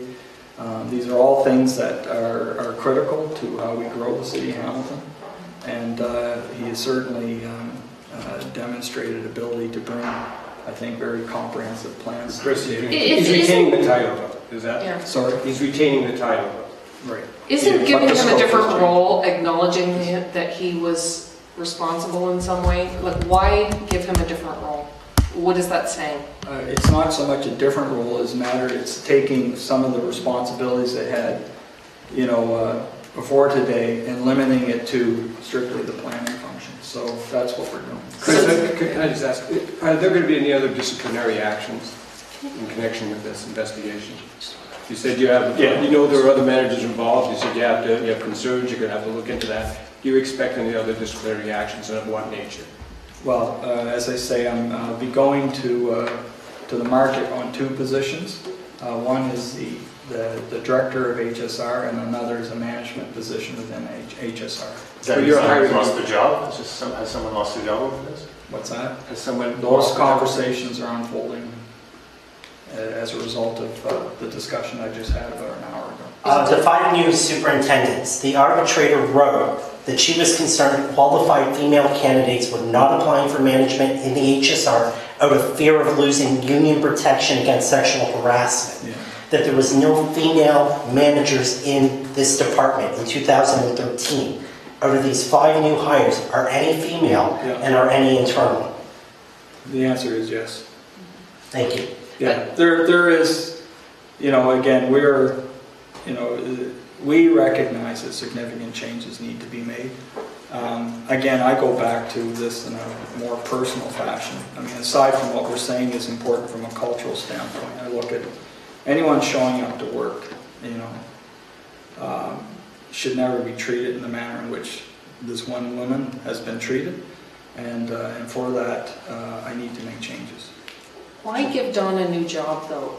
Was he too busy to know this was going on? Like, why give him a different... I know it's the same job, but why give him different responsibilities? That's what I don't understand. Why?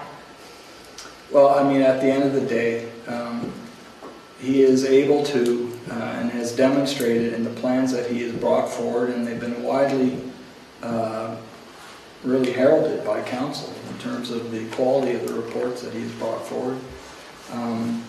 He is certainly more than capable of delivering on the transportation plans that he has developed for us.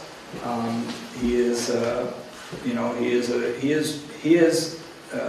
demonstrated on a national scale an ability to not just grasp the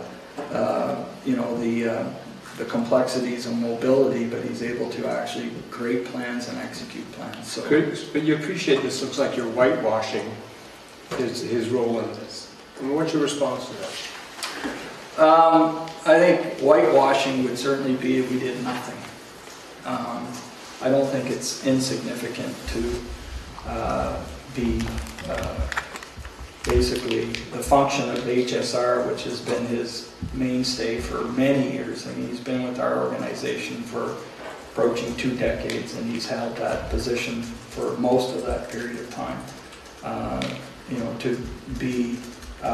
To be replaced in that role, I think is a significant decision. And if some wish to view that as whitewashing, I appreciate that concern. At the same time, I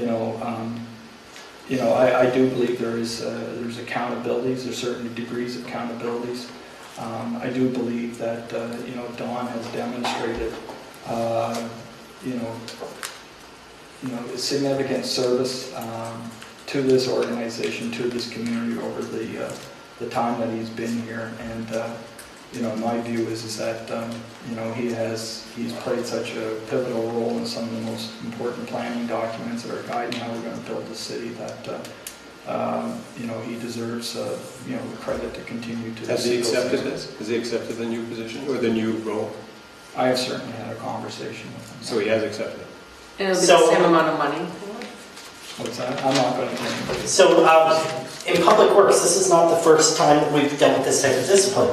The frontline workers who were fired, 27, many of whom have been rehired, many who haven't been rehired said, we wanted a second chance. Their offense, why is that one being treated differently than this one? So just on your first comment, it's not accurate, Joey. Okay, please correct me if I'm wrong, and I apologize. No, you don't have to apologize. Some those, I think 30 individuals that were let go were brought back, and that was, based on an assessment of their matters or their case. There's still a significant number that is before the arbitration hearing. So I wouldn't suggest for a second that there still isn't a significant number of people that there is, fairly serious discipline being, exercised. So back to your point, though. What was your point? Well, what's different about that? Because I'm trying to figure out how that's dealt with, how this is dealt with. Because to me, it seems to be a bit of a difference here. Yeah. Those people were let go, and what's different about the disciplinary policies here in play? Well, I think it's pretty clear in the arbitration report who was the one that was doing the direct harassment, and that person is no longer here. It's the others that were, the immediate supervisor, if you will, or that there is obviously some concerns with. And then that doesn't necessarily stop there. It goes further to the top of the organization, which ultimately I think what we need to be clear on is that, if you're a director within our organization and you're overseeing a service or a number of services, it's important that the people within your organization know that they can come to work in a safe place, that they're clear on what's expected of them, and they have the means by which to be successful. And so, things are going to be dealt with where we're not satisfied that people are adhering to the culture that we want in this organization, and so there are going to be repercussions. What would you say to the HSR workers who were quoted in today's Spectator, a good article by Matt, that showed that there's been some other cases, that they're speaking up even though they said, despite a bit of a fear of retaliation? It sounds like there's a real morale problem in there. What message do you give to them going to work tomorrow? As I say, the changes have already started. As far as I'm concerned, there is no lack of work that needs to be done. We are going to put people in that division to reshape the thinking, the actions of everyone within that division. By that I mean, I go back to the most basics, and that is, you show up to a place of work, you should feel that you're safe to be there, that you can do your job and not worry about being harassed in any kind of way. These are, I'll just finish. Sure. These are basic expectations, and so those that are doing the harassing directly, there needs to be measures taken against them, and those that are overseeing people and turning a blind eye to them, there needs to be accountability, and those further up the chain need to be aware of what's happening within their division and need to be active in dealing with them. So whether it's HSR or it's any other division, I don't think it. I think the standard applies across the board. Sorry, Sam, I just want to clarify one thing real quick. So did you say in answer to Andrew that is more discipline forthcoming, even if you can't talk about what it is? Yeah. And the positions that, the new positions that you're hiring for, are they both new positions? New people in those positions. But we didn't have a director of transit before, right? So that's a new. Well, we had a director of HSR for the longest period of time. And then we morphed that into something to include not just HSR, but this would be an exclusive director for HSR. Correct. Okay. And the other position is not a new position? The other management position that you're hiring for? Correct. How many new staff positions have been created as a result, as a result of the arbitrators or adjudicators report last year? How many new positions have been created within HSR? You just mentioned 2. You mentioned a director of transit. You mentioned the other management position. Yeah, the supervisory positions, I think I could be wrong here, but I think we're replacing people, we're filling those vacancies.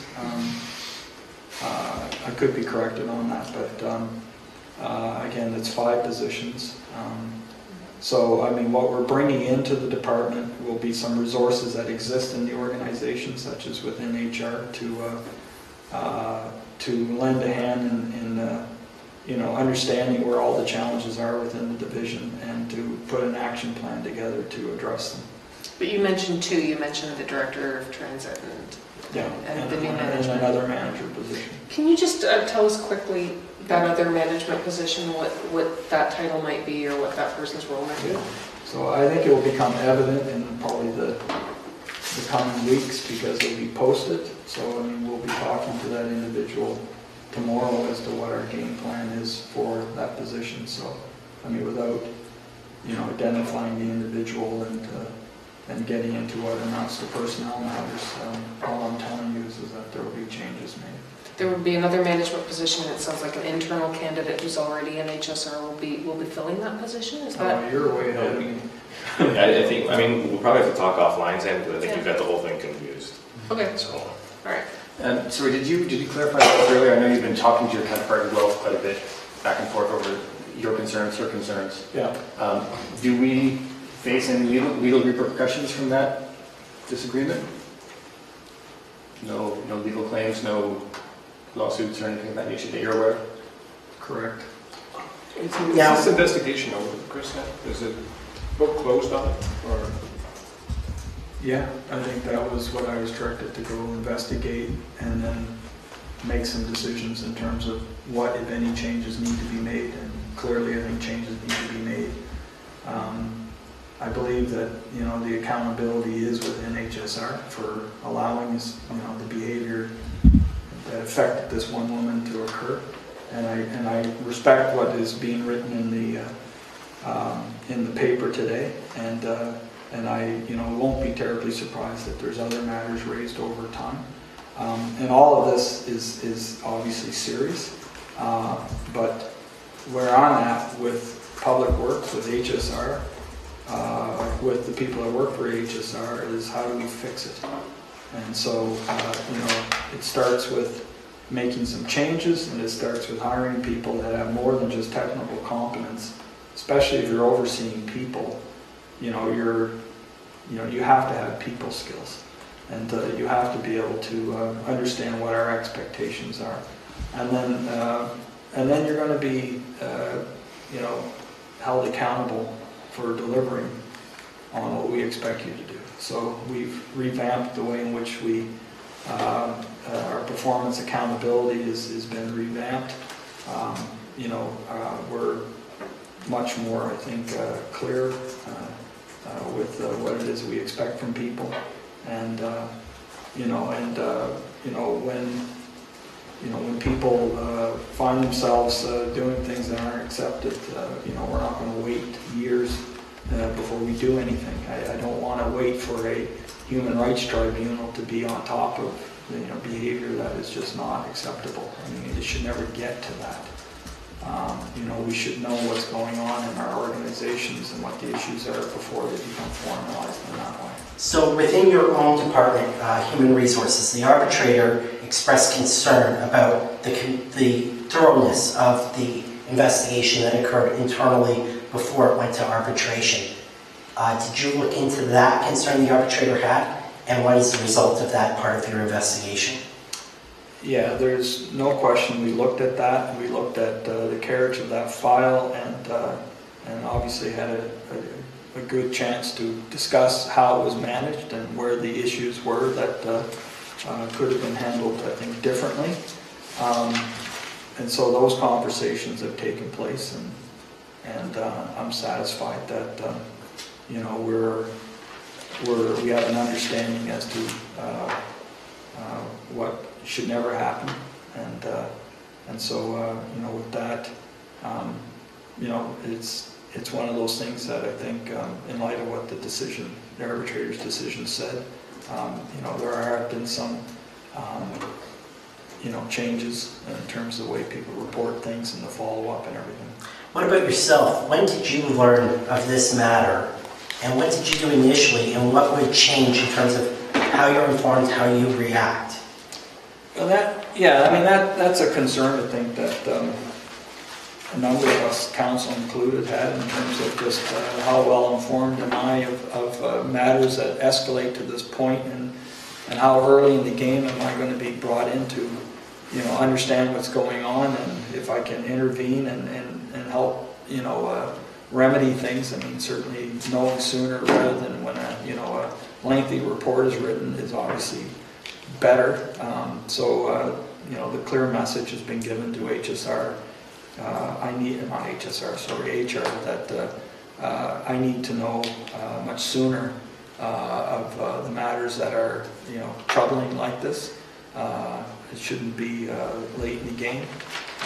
So I think that has been well communicated and well understood. Are we actively looking for more female managers for the department, or not necessarily?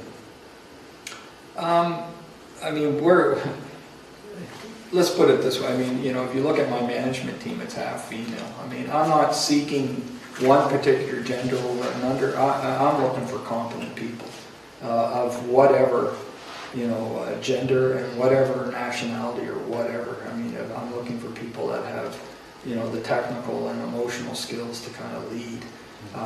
So I'm looking for that. You know, I'm not filling quotas here. I mean, at the end of the day, I am looking for people who get what we're trying to get across, and that is, you know, the days of those traditional organizations that are very much top-down, you know, very much, you know, paramilitary, very much the power brokers, and all these kinds of terms that we use to describe what is nothing more than a top-down, you know, culture.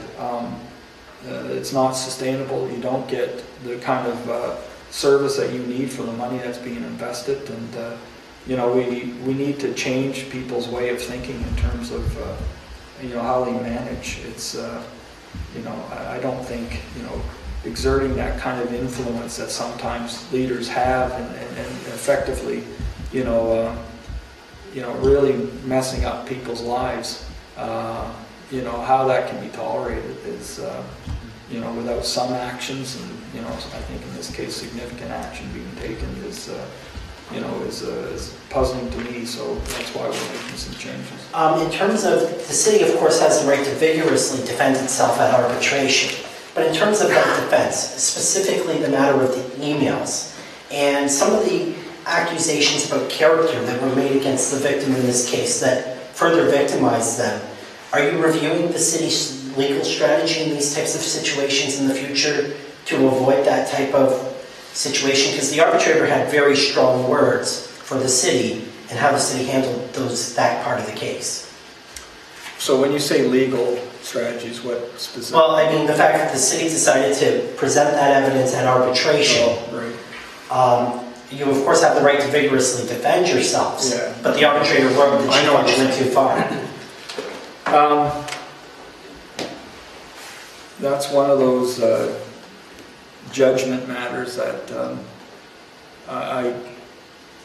it's a strategy I don't know how you can support, to be honest, to kind of, you know, what amounts to character assassination. I mean, it's, you know, I think when, you know, we kind of act in desperate ways, I mean, we kind of deserve the results that we get. You know, I think, you know, we're an organization that, you know, needs to be very principled. I think, in terms of how we approach things. I mean, you know, we have a right to defend ourselves, as you point out, and you know, we've done that before. I mean, I can think of a certain road project where we took on the federal government, but we took them on a basis of principle. So, I mean, in those cases where it's, you know, win at any cost, you know, especially people's reputations and things like that, you know, you have to start to wonder, you know, do you want to be part of an organization that behaves that way? So I have real concerns about that. I can concerns about the advice that we were given and the advice that we took. I mean, I get advice every day, and I don't take all of it. I listen to all of it, but I don't necessarily act on all of it, because sometimes it just doesn't mesh with what is, you know, reasonable and sensible. So maybe last question now. Well, do you intend to speak to the victim? And oh, sorry, then yeah, no, I'll give somebody else that. Sorry. Just on that, I have spoken with the victim on more than one occasion. Why is the report being kept confidential? Is that your recommendation? Because it deals with personnel matters. And it can't be redacted? You can't take out the names? It's pretty heavily about personnel matters. So there's we no elements of it. I mean, we don't have a sort of a formal position on this. I mean, you're open to questions, of course. But, right. You know. I mean, I think we're pretty consistent in dealing with personnel matters in a way that is, you know, respects the privacy. And I mean, we're probably, I mean, we're not taking the approach that we're not going to talk to the media. Absolutely we are. We know how important this is to the community. We know how important this is to the employees of this organization. I suspect, you know, this isn't isolated to just HSR in terms of, you know, what happened and what is being done. So I think it's important to sit here with you and answer your questions. So I guess in fairness, because I don't think we have a full understanding of the thoroughness of that investigation without that report. Fair enough. You're content with that? Well, I was given direction to report back. I was given direction in camera by council to report back to them. What I have undertaken is an investigation of the matter, and I specifically have pointed out to actions that need to be taken affecting employees for the city of Hamilton. So that's what that report is effectively dealing with, I think, and that's what I've done.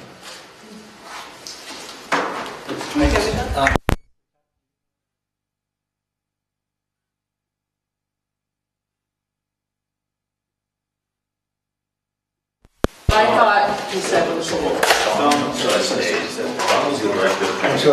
Right, and still is. And still is correct right now as of right. this moment. What I wanted to see moving forward is that there will be not only lose responsibility.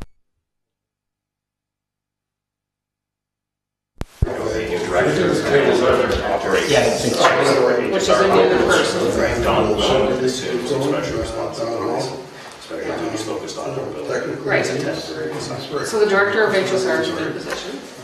Sure, if that's what you want. And then you mentioned the management and there will position. also be other senior management changes within HSR. So the management and position. So one of them is a manager position. Right, which isn't necessarily a new. There will be a new person. Okay, that's the part I didn't get. I thought the management position was new. No. Okay, gotcha. All right.